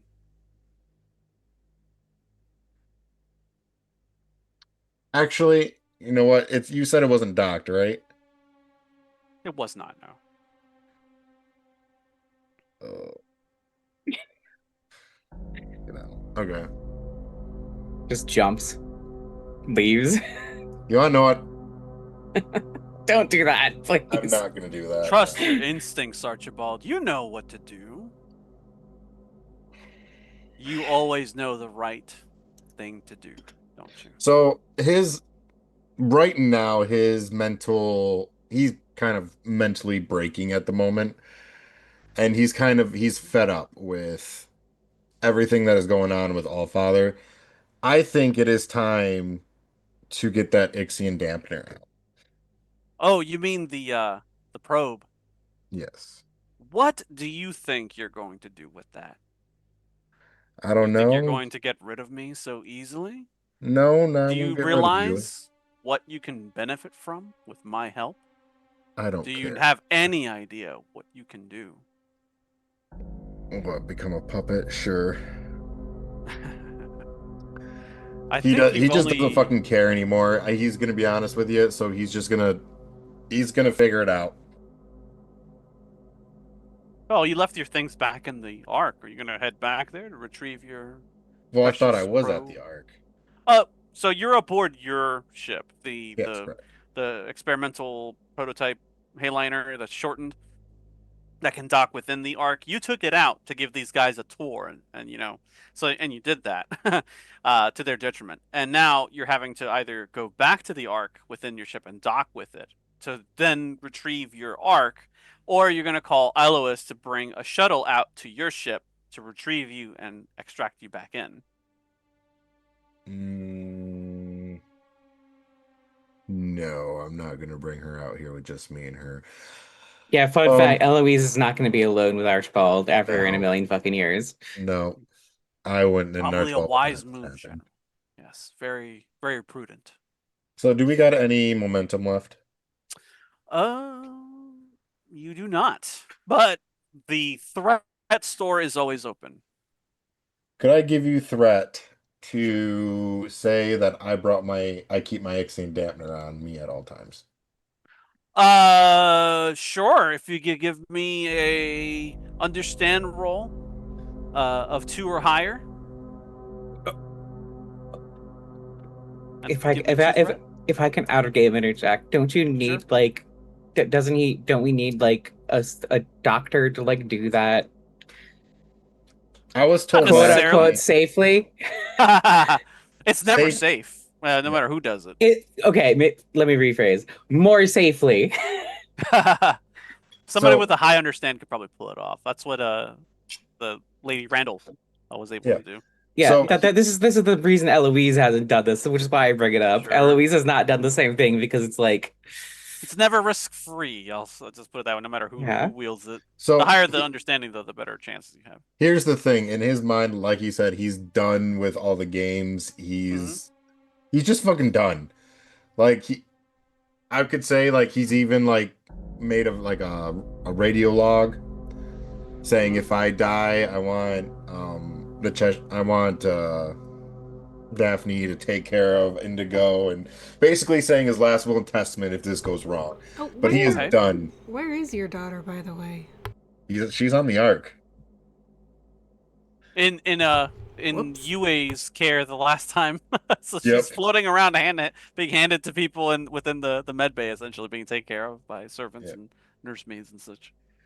So this either works or he dies. He's at the point where like he just doesn't give a fuck anymore. Hmm. Oh, I know that desperate feeling very well, Archibald. It's only one that comes with being mortal. I'm sure. That much I can tell you with assurances. We can fix this for you, of course. And you haven't even scratched the surface of what you can do with my assistance. You had a hint of it on Ikaz. I thought for a moment that you finally got it. But then you just gave it up. And you refused for me to give you help. And you're thinking back to what he was saying, and he's like, you're thinking back to that moment in Ikaz when the thinking machine got activated and you managed to get it to stop. And you start to putting the pieces together. You think what he's trying to get at is that with his aid, you're able to control machines in such a way, which is how you're able to utilize these new Hayliners. You can command them. And if that's true, go ahead and make your understand roll. 2 or higher. Okay. I'm going to say this is power.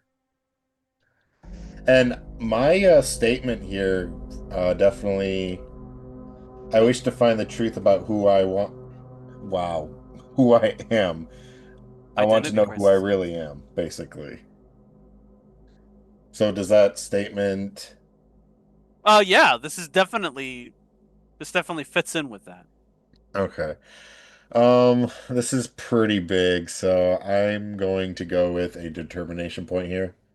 Okay, so you get before you roll, then you get an automatic 2 successes. Go ahead and roll the one remaining die. Just one remaining die. Yeah, just one remaining die. Anything you get extra is added to your momentum pool, which is currently 0. Could I use deductive reasoning for this? I'll allow it. Yeah, Eh. Oh, 16. nothing extra. But you got your 2 successes, and Yep. with the 2 threat, you can say that you thought ahead enough to bring the equipment with you. So you're aboard your ship with the equipment that you want. Did you still want to ring Eloise and tell her what happened? Decisions. Ring. Yeah, did you want to like contact her on a comm and let her know what happened with those unfortunate Chome representatives and the envoy? Um, yeah, I would definitely contact her. Thank But fuck.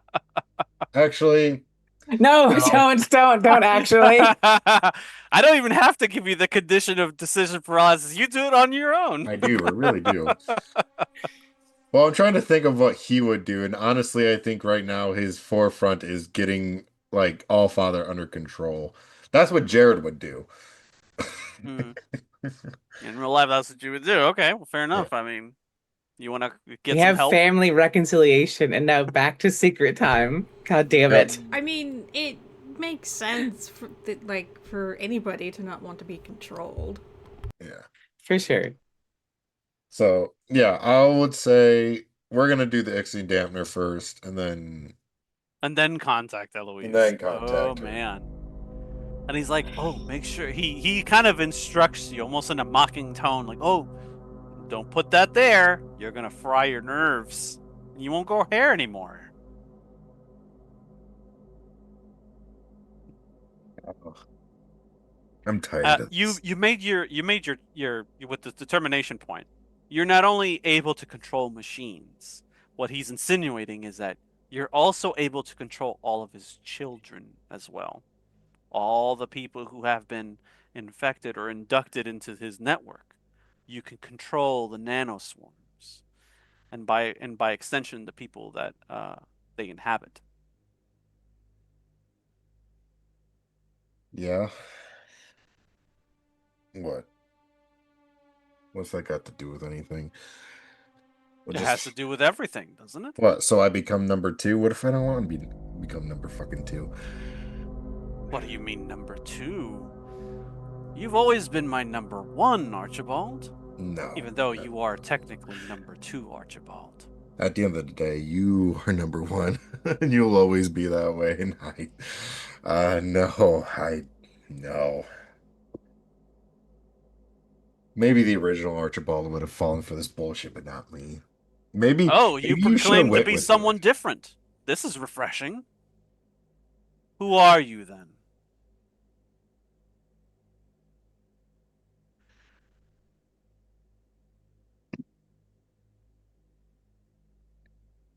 I can for sure tell you that I'm a man that's not going to be controlled. And that's when I'm going to do hit the button to the Ixion dampener. Zap. Okay. Back to this. All right.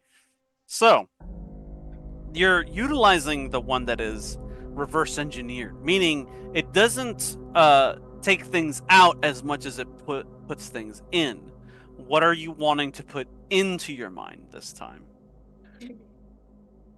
Um,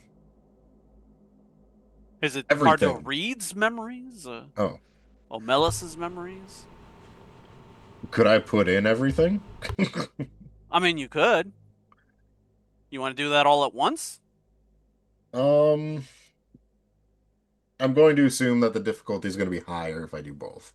So I think the smart thing to do would be one at a time.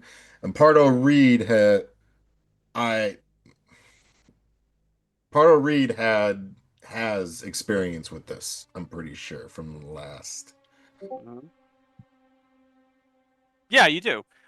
It in most cases though, it was stuff that it was used against you. Stuff that it was used against you. So you were you were on the receiving end. This time you're trying to operate the thing on your own. Yeah, you set it up and you start downloading all of this information onto your brain, like his thoughts, his patterns, everything that he's accumulated, um, his knowledge starts to pour into your mind, starts to be sort of superimposed over top of yours, and you're kind of like overwhelmed, and uh, you notice though that it's interfering with All Father's way of communicating with you, almost like he's on a particular frequency, and now you're like jumbling that with other frequencies, you know. Yep. By doing this, you feel his control being diluted somewhat. But this, in turn, you realize, because of your deductive reasoning, will also dilute your abilities that he's granted you over his nanite swarms, over the thinking machines, over these vessels. Do you want to continue?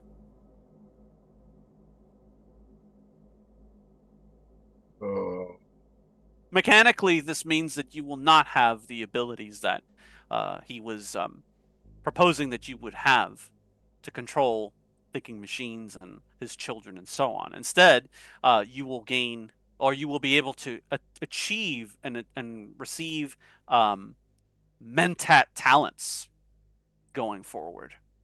You'll get that trait, which will be very helpful for your very strategically minded brain. You'll be able to utilize logic and in ways that you haven't been able to do prior to now. Of course, there's still the chances that something goes horribly wrong. You can fry your neurons permanently, or something else can happen entirely. Ixion probes are kind of a weird thing in the Dune universe.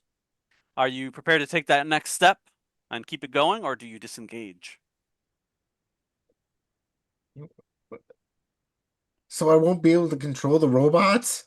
Oh, Oh, you But you'll trade be one able thing to for the control other. yourself. Gaze into the FTL drive and contemplate the no, I correct gotta do. answer. This is gonna sound bad, but if it was Jared, like Dune, like Arrakis, Kaiten would have been fucked because I would have 100% You don't know for been the bad certain guy. if you don't know for certain if you proceed forward that will curtail your ability to control thinking machines. Um, that is entirely dependent on whether or not you're able to undermine All Father within your own mind. So if I do this, there still is a chance where I could potentially be able to control the machines. There is a chance, however slim. You want to know what? My character, again, if this was original Archie, 100% he would have done this shit, but this is not. He doesn't want to be the original Archie. He wants agency, and especially with the fact that he's never had agency before. So we're gonna keep going. Okay. All these thoughts, all this incredible amount of knowledge pours into your mind, and it like fries your brain. Um, Go ahead and roll 5 dice with understand.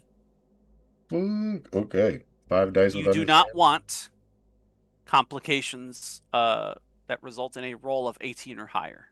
We have a Benny. We only have two Oh, Bennies, just so you know. oh yes, we have two bennies currently. We're gonna use If you need to truth re-roll. here. Okay, yeah, that's appropriate. Yeah. Who are you? Understand. Could I use deductive reasoning on this too? I'm gonna say no, not No. for this Okay. one.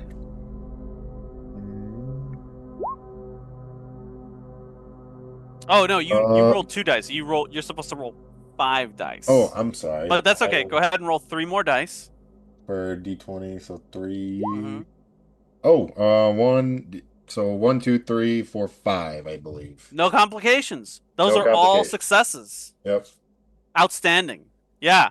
So this time something interesting happens. The Ixion probe shorts out, and you see your hands start vibrating, like your whole body, everything around you feels like it's vibrating on a different level, and like You're looking at your hands and it's just a blur. And like you go to stand up and to grab the railing to kind of steady yourself because you're finding yourself like sprawl on the floor and shit. And when you move, it's like lightning. You're just like moving incredibly fast. Uh, and you're not sure what's happening. You're not sure if you're hallucinating all of this, but Allfather's voice seems like it's coming from far away. You think to look to the comm panel to ring in Eloise and let her know what's happened, and before you could finish the thought, you're already there. You've Uh, moved. You've traversed that distance in split seconds. This is not normal, but this is apparently who you are. Your fingers move across the over the panel, and the the call goes out to Eloise. And every moment that you wait for her to respond feels like an eternity. Eloise, you're being called from the other Hayliner that has docked within the Ark. It's Archibald. Eloise will transfer it to her personal communicator that has deep encryption on it. Mm-hmm. Archibald, well, you hear like heavy breathing, like. what's what's happening? I did it. I got rid of him. He's gone. Ah. You killed Allfather? No, I see. but he's farther away. He can't affect me anymore. Why don't you come back to the Ark? That's another thing. You want to know what Allfather made me do? Yes, I would love to know. I killed 2 Chome people, and I killed a house. Really glad I switched those to her private communicator. Yep.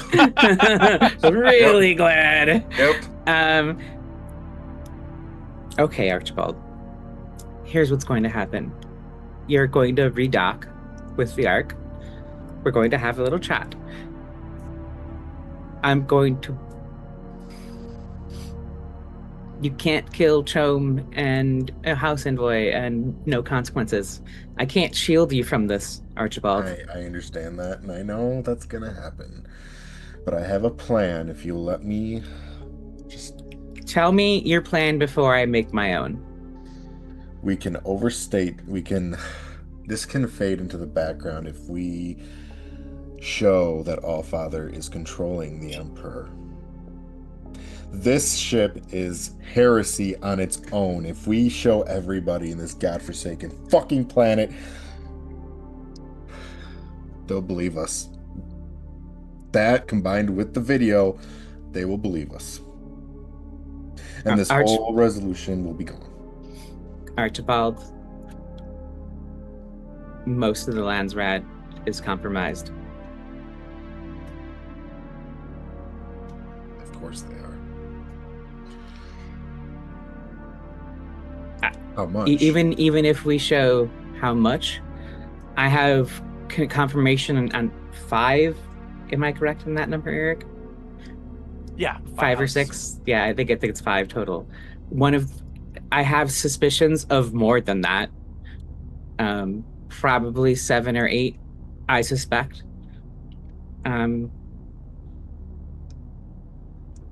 But 7 or 8 houses is a majority. Is that bad math on my part, or is that correct math? From what you can see, there's 3 houses in favor of the resolution, and Well, I just meant are actually I just meant for opposed. any resolution. Is 8 houses enough to sway the Redlands Rad?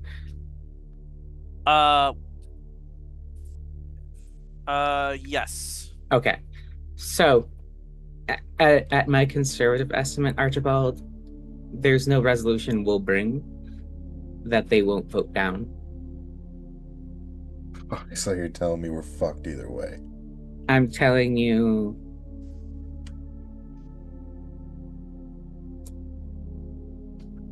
I'm telling you we can reveal this to the houses that aren't.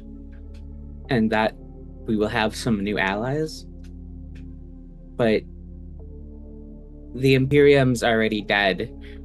Its corpse is just being puppeted by Allfather. So Tupau's fucked. There, I've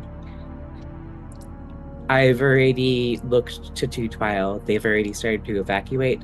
So if we jump to Two Pile, we can assist. We can save as many as we can. It's not an all hope is lost moment, but I don't know that we can win here through political means.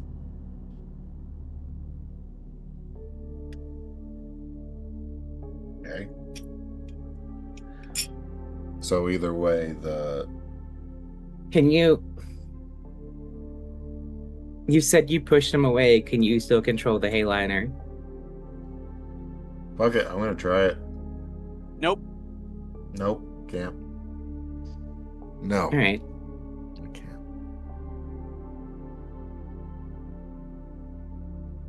I'll send a shuttle for you. Thank you. We'll Actually, sorry, go on. We need to keep this Hayliner though. I was intending to crash it into Kaitane and destroy the planet. You know what? That's a great fucking idea. Glad you agree. The shuttle will be there shortly. Thank you. Don't be offended when there's lots of guards, Archibald, because the way you sound is concerning, but it's not a way I've heard you sound, which makes me less worried, weirdly enough. But I'm still worried. But that'd be the same So way. it will be an armed escort. Don't do anything stupid. I'm not. Right. Eloise will kill comms and then send an order to have a shuttle with the best spacing guild guards to go Okay. retrieve Archibald. Sure. Will Amira be quietly joining this group of enforcers without Eloise's So- knowledge? Just sort of like keeping tabs on Eloise. What does it seem like Eloise would like to have happen? That depends on how you're keeping tabs on Eloise. Not talking to her, not confronting her, but like trying to stay aware as best I can of like, oh, where's she going? Where's she moving to? Who's she You're stalking talking her. to? I get it. Of course. Yeah, stalking. This is actually an interesting question. Give me a discipline roll for Amira. Oh Rachel? goodness, let me open. I didn't think I was gonna. Let me open her character sheet. And discipline, you said? Yes. Loading. I have 3 character sheets open. I could probably close kinds. Oh yeah. Yeah, forever.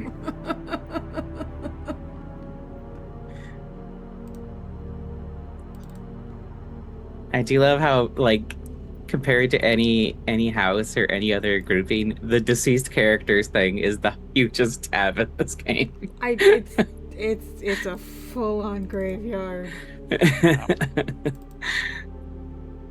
Will Ascender also be accompanying this armed escort team of Oh, elite yes. soldiers being sent Yes. to the ship? A Okay. 1000%. And in I language to Eloise only, because she has to give official orders to the guild, but Lysander is different. In I language, Lysander, if you suspect Archibald's not in control of himself, end it. We can't shit. have this go on anymore. He's like, Oh. she'll tell him he's killed 2 Cho operatives and a house envoy. It cannot go on anymore. Oh snap. Uh, He will respond affirmative. would infiltration be an applicable focus? Yeah, actually. Is infiltration stalking? Yeah. It's good to get Just the GM approval. Yeah. All right, there we go. Very good. 2. Everything's cool. you're keeping tabs on Eloise aboard the Ark without her realizing it. Yeah, everything's cool. Everything's normal. I fucking hate that I removed her from my Prussians. I fucking hate it so much. Eloise, you summon Lysander to your quarters and So- you speak in eye language. You give the orders and So go off to do the thing. the question that Amira would want to know is like, essentially, would Eloise be happier if I stayed here and started killing the compromised heads of houses? Or if I snuck back on the Highliner and just sort of floated around there as a ghost or stalker? I guess I'm gonna answer this question because I'm the one being stalked. I think the vibe of Eloise, like, if she's stalking me enough, she probably heard that conversation, right? So the majority of the Lance Rad's compromised, so that angle's fucked. So killing them's worthless at this point. So yeah, take that how you will. I feel like Amira would probably also like the chance just to be close to where Eloise is. And I guess if Amira has eyes on her when Lysander comes in, Amira does have house eye language. Yeah. Okay. It's funny. You're keeping tabs and stuff like that. Lysander and you around the same time notice that the only people outside of Eloise's quarters is the Harkonnen Mentat walking his dog. The dog, of course, is barking incessantly and just won't stop. The Mentat notices you're there, waves, smiles, and walks away.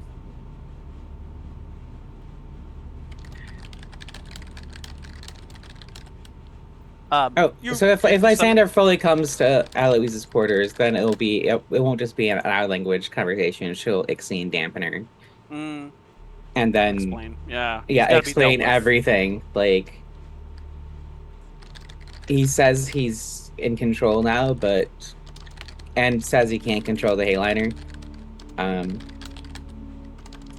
Daphne can't know about this, but because of the point we're at now, where the Emperor, Mahayam, a majority of the Landsrad are compromised, destroying Kaitane is our way forward.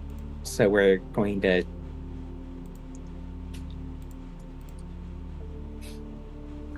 smash this Ixian Highliner into Kaitane. And Lysander. Daphne's like morally agonizing over like a dozen Harkonnen. Oh my God.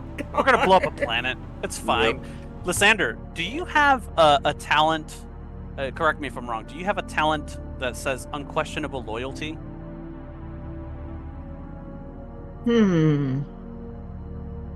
Eloise See. does. I know she does. Yeah. Scroll, damn it. It's a good one to have. Daphne has two, so did Kynes. Oh, I do not have unquestionable loyalty. Okay. So this is getting into some potentially gray moral areas for you, or maybe not.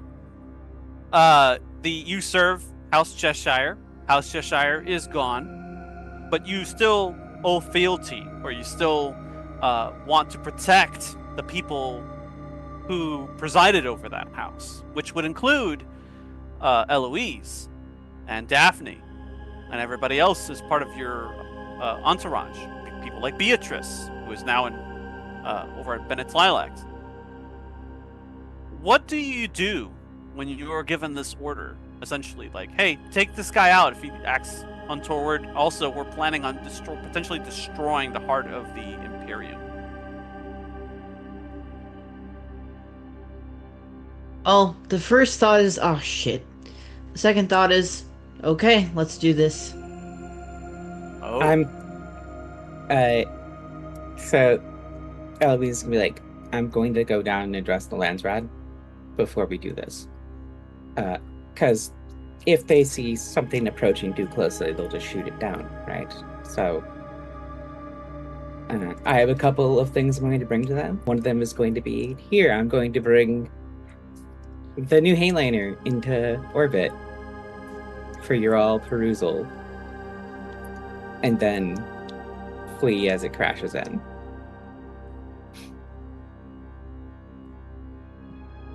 I want to get as many uncompromised envoys off as possible. But we can't. The Imperium is dead. Correct.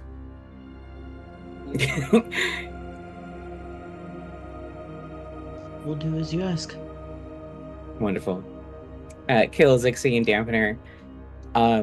It gives official orders to have, I guess since we can't control it, like, do we have like shuttles that can like guide it down lower or something like that? Yeah, you can bring it down, and I mean it's half the size of a regular Hayliner, so it can actually land on a somewhere. Yeah, so you could bring it in for observation, so to speak, and just take it from Okay. there. The So problem with your plan though is how you're planning on doing it, because the only person who previously had the ability to control these things was Archibald. right. It's okay. We're all No. acting a little impulsively these days. So okay. Oh. I have a plan. Okay. Okay. Eloise is gonna go back to Kaiten to address, because I guess we're at the meeting point, right? Um, It- Uh, she's gonna go address the Lance Rad. While you And- do that, then I'm guessing the armed guards go to retrieve Archibald. And Oh bring him yes, aboard. sorry. Yes. They bring him aboard the Ark and then keep him there, like under watch. Yes. Okay. So Amira, in disguise, Lysander, you get brought onto the shuttle. The shuttle goes out just as Eloise takes a personal guild shuttle down to the surface of the planet.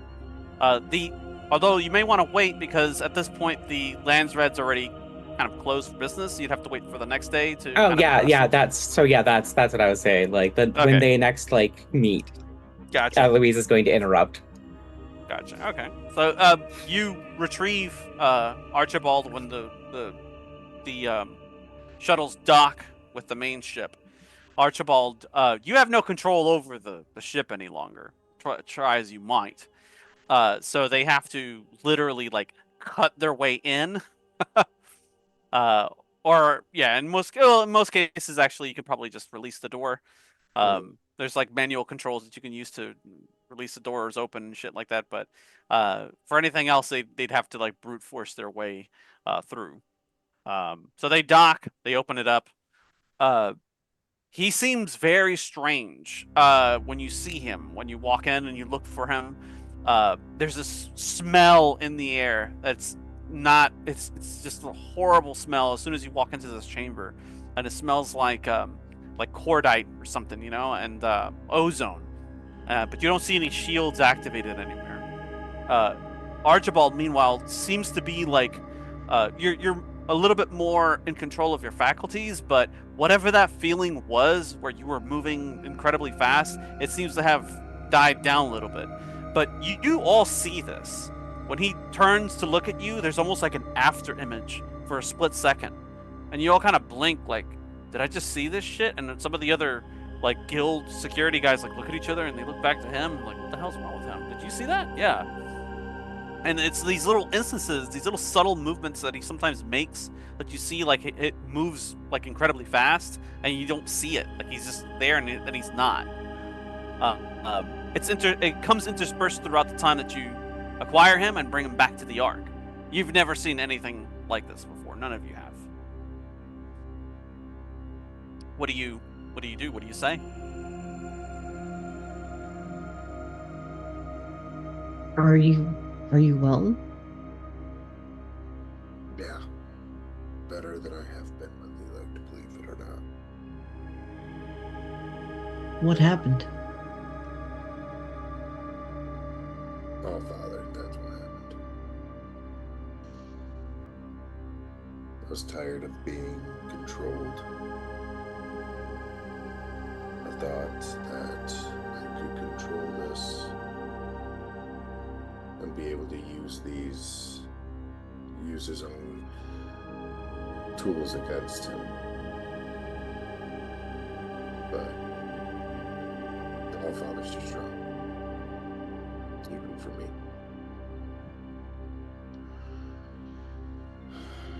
So, does he know about like the Ixian dampener and about what it does and shit? Lysander? Yeah. Yeah. Lysander's had enough exposure to that equipment through his own adventures in the past. I think it was on Franz 5 with the rest of the entourage that you encountered it for the first time. That it was used to extract the mind and the memories of somebody who was already deceased. It's just sort of like used complicated electrons to stimulate the brain and reinvigorate it, Frankenstein style, like, okay, and then it was able to digitize a lot of that information and create a construct of it that can speak to you, essentially.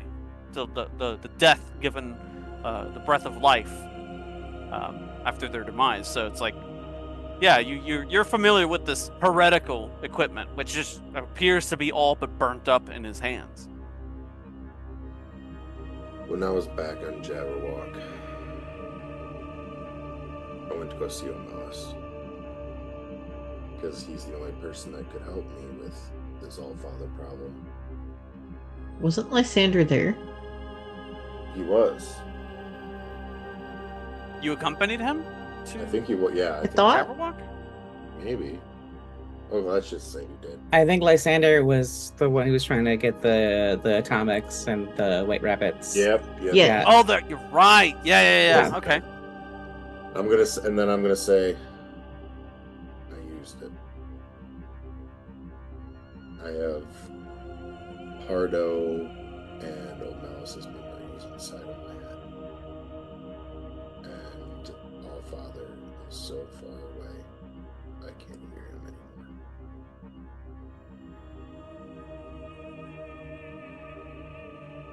So there's a possibility he could resurface.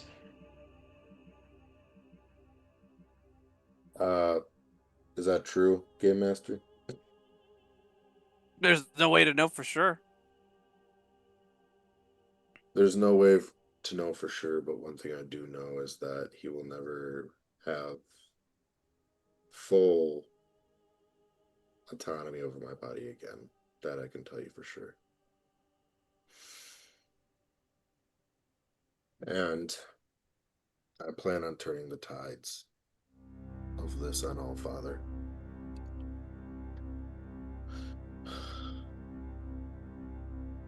I'm gonna fuck with him this time.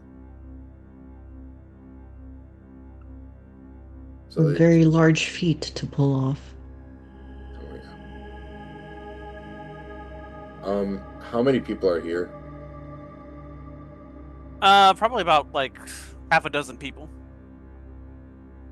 All you guys for little old me. And I just walk past. You blink and you're halfway down the corridor, and you're just like, "How the fuck did I get here?" And everybody witnesses you just kind of like blur, and then you're down there now. What in the hell? I got You see new some of the guild guys superpowers. pick up the Ixian device, and they're like murmuring amongst themselves, like, "This is heretical. It must be destroyed. It looks like it already is destroyed. This should be brought to that administrator immediately." Do what you must. She already knows about it. They escort you to a room, a nice suite just for yourself, very spacious. As they bring you in, you catch notice of like some dog barking down the hallway, and the guy standing there watching. You get escorted into your room, where they kind of leave you to your devices for the moment, and then some of the guild security people take the device to Eloise. It's like, what do you want us to do with this?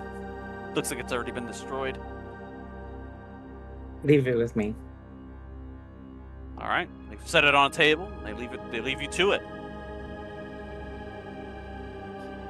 Lysander, you're dismissed back to your quarters or to your patrol, however you wish, unless you want to do something with your time while you're here.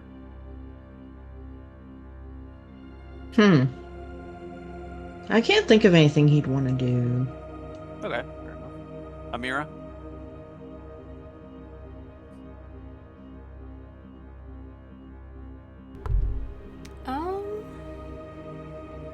I don't know that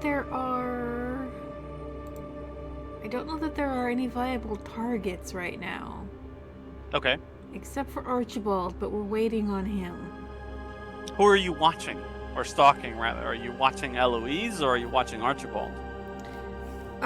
So I think when she was watching Eloise, and Eloise told Lysander, yeah, if Archibald gets out of pocket, kill him, she switched her focus to Archibald. She probably didn't hear that portion because that Okay. was conducted underneath the Exian dampener. It was. In that case, yeah, she's still following Eloise. Fair enough. So without any... I'll send the same secret message to Rachel that I just sent to you then, Eric. Oh shit.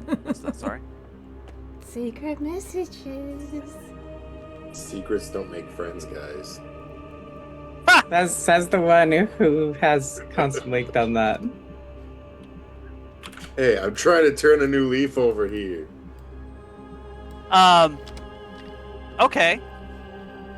So you make those arrangements. Unless anybody has anything else they want to do before the next day, we'll just continue into the next Landsrad. I will remind you that Inessa, Dr. Yue, and the exiles from Tupile are still on Kaitane, establishing like little triage places in case you need to like bring anybody secretly into those locations and inoculate them. They've got all their stuff ready. That is a great question. Medically, we can get rid of these nanobots. How about we try that first? You want to hold a meeting before you go down, or before you issue your orders, Eloise? No. No. Okay. Eloise declines to have a meeting about what she's about to do. How telling. Okay, very well. The next day begins. You start issuing your orders. Eloise comes down to Kaitane to meet with the Landsrad, which is in session. You go through with your typical entourage, and you see that there's a couple of security posted Landsrad guards that notice your coming entourage, but they're aware of it. Do you want to like move right in and like interrupt the current session, be like make a big fucking stink or whatever about it? Yes, 1000%. Yeah. What does she say? I have some things to bring to the Landsrad's attention. You see, everybody's like, "What the fuck is going on here?" Like it's very loudly claiming this on the floor. Go ahead. None of this is measures to be voted on or anything like that. These are demands. First, a new nexus is needed for the guild. I'll be claiming Jabberwock as my former home and the whole system, and the Landsrad will vacate, leaving the Atomics and freeing the White Rabbits. Failure to adhere to this will result in the cancellation of all guild contracts with every house who votes in dissent. Second, plays the clip of the Emperor and Mohayam getting infected. I also know over half this Landsrad is infected, just like you see the Emperor and Mohayam right now. The Imperium is dead. You are mostly puppeted by Allfather. I suggest anyone who isn't flee now. This is the end. You see And then the face dancer's gonna. I assume face dancers have cyanide teeth. Just chink. oh, uh, not exactly. Well, if Is the not, that's idea okay? if So you not, make that's this declaration and stuff like that, and you're assuming that that you were given the orders to issue this message and then like leave. yeah. And you see the assembled envoys, and the head parliamentarian is just like, "What is this nonsense? Remove this person from the gallery immediately. Remove them from the floor." And you see the Landsrad guards start to move in, but this doesn't look like your average like group of like bailiffs.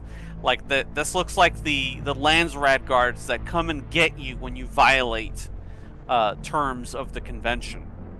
They're full armored from head to toe, with weapons just bristling with weapons.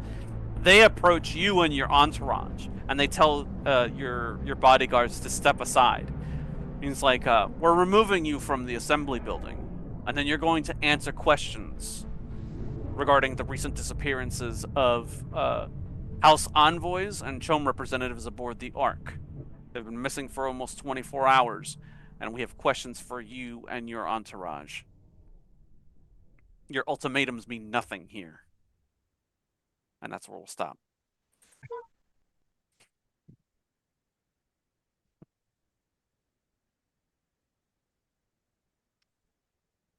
Okay. Well, that is all the time that we have for our adventures into the Imperium, but we'll return next Thursday at 9 p.m. Eastern Standard Time. Let's just go around the virtual tabletop one last time to reintroduce our wonderful cast, beginning with Aaron. Hello, everyone. I am Aaron from Shifei. You can find me pretty much everywhere as Great Cthulhu. On YouTube, it's great_Cthulhu. Because I've been uploading videos. I've been running public access on Wednesdays. I didn't run this Wednesday. I stayed up too late talking to one of my EU friends. That'll happen. But next week, there will be a very exciting episode of that. A wild ass night phase in public access. It's going to be great. Obviously, next Thursday, you'll see me here. And I think that's it for right now. But yeah. Excellent. Oh, one last question for you, Aaron. Is it a boy or a girl for Ryza? I feel like the answer has to be boy. Oh, I'm surprised. Oh. I thought that the sisterhood would have preferred a girl. But without spoiling anything, is Ryza really loyal to the sisterhood, or is she loyal to herself? This is an excellent question. Good job. Okay. Now on to Leo. Hello. You can find me here playing this every Thursday. And today you saw me play Archibald. He I guess he's gotten some weight off off his shoulders. I believe he got some sort of new superpower. I don't know exactly what it is, but You've moved from one set of consequences into another. yeah, I'm going to assume it's a lot like what's his face was going through Pardo back in the day. I think that's Oh, it's much worse. You also feel incredibly famished after your recent movements aboard the ship. So yeah, you're gonna have to be dealing with that from now on. Ambrose. Well, that was something. That was definitely something. That sure was something. I'm gonna just go to sleep and contemplate my existence. But that was a whole lot of fun, actually. IRL, it was a lot of fun. I always have fun in these. And you can find me on server as amchickenling because chickens are my whole personality now. Please follow my chickens on Instagram at queer.as.flock. And, or don't. That's fine. You just miss their cute little faces. Actually, they're kind of ugly right now. Thank you. Last but not least, of course, Rachel. Hello, I'm Rachel. I'm Stolen Fires. Thank you for coming to my show. I hope you enjoyed your time here. I also really enjoyed the scene between Daphne and not Lysander. I'm looking at the Zoom and reading it. Zoshir. Daphne and Zoshir. So I got in some good lines. I'm happy about that. But yeah, welcome to my channel. This is an off week for Prowlers and Paragons, but you can come back on Monday. And you will see us playing Embers of Humanity, real fun post-apocalyptic community building independent RPG. We had our first episode was this past Monday, and you can now find the show on YouTube. Or video on demand here, but only for a week before Twitch disappears it into the ether. Also come back on Tuesday for Heart of the City Beneath. And then I am talking to one of the Heart players, Alisai, about perhaps running Actung Cthulhu when Heart wraps, which is exciting. And then come back here next Thursday for more Dune and more consequences. Without a doubt. I've been Eric, aka Recluse Online. You can find me lurking around the Stolen Fires Discord from time to time. Thank you all for playing, and a big thanks as always to our viewers and fans for tuning in. Remember to head on over to uscpr.org and pcrf.net, as well as the global.palestineaction.org/donate. Give what you can to those helping with Palestinian rights around the world. And as always, bless the Maker and his water, bless the coming and going of him. May his passage cleanse the world, and may he keep the world for his people. Good night, everyone. Brief teaser.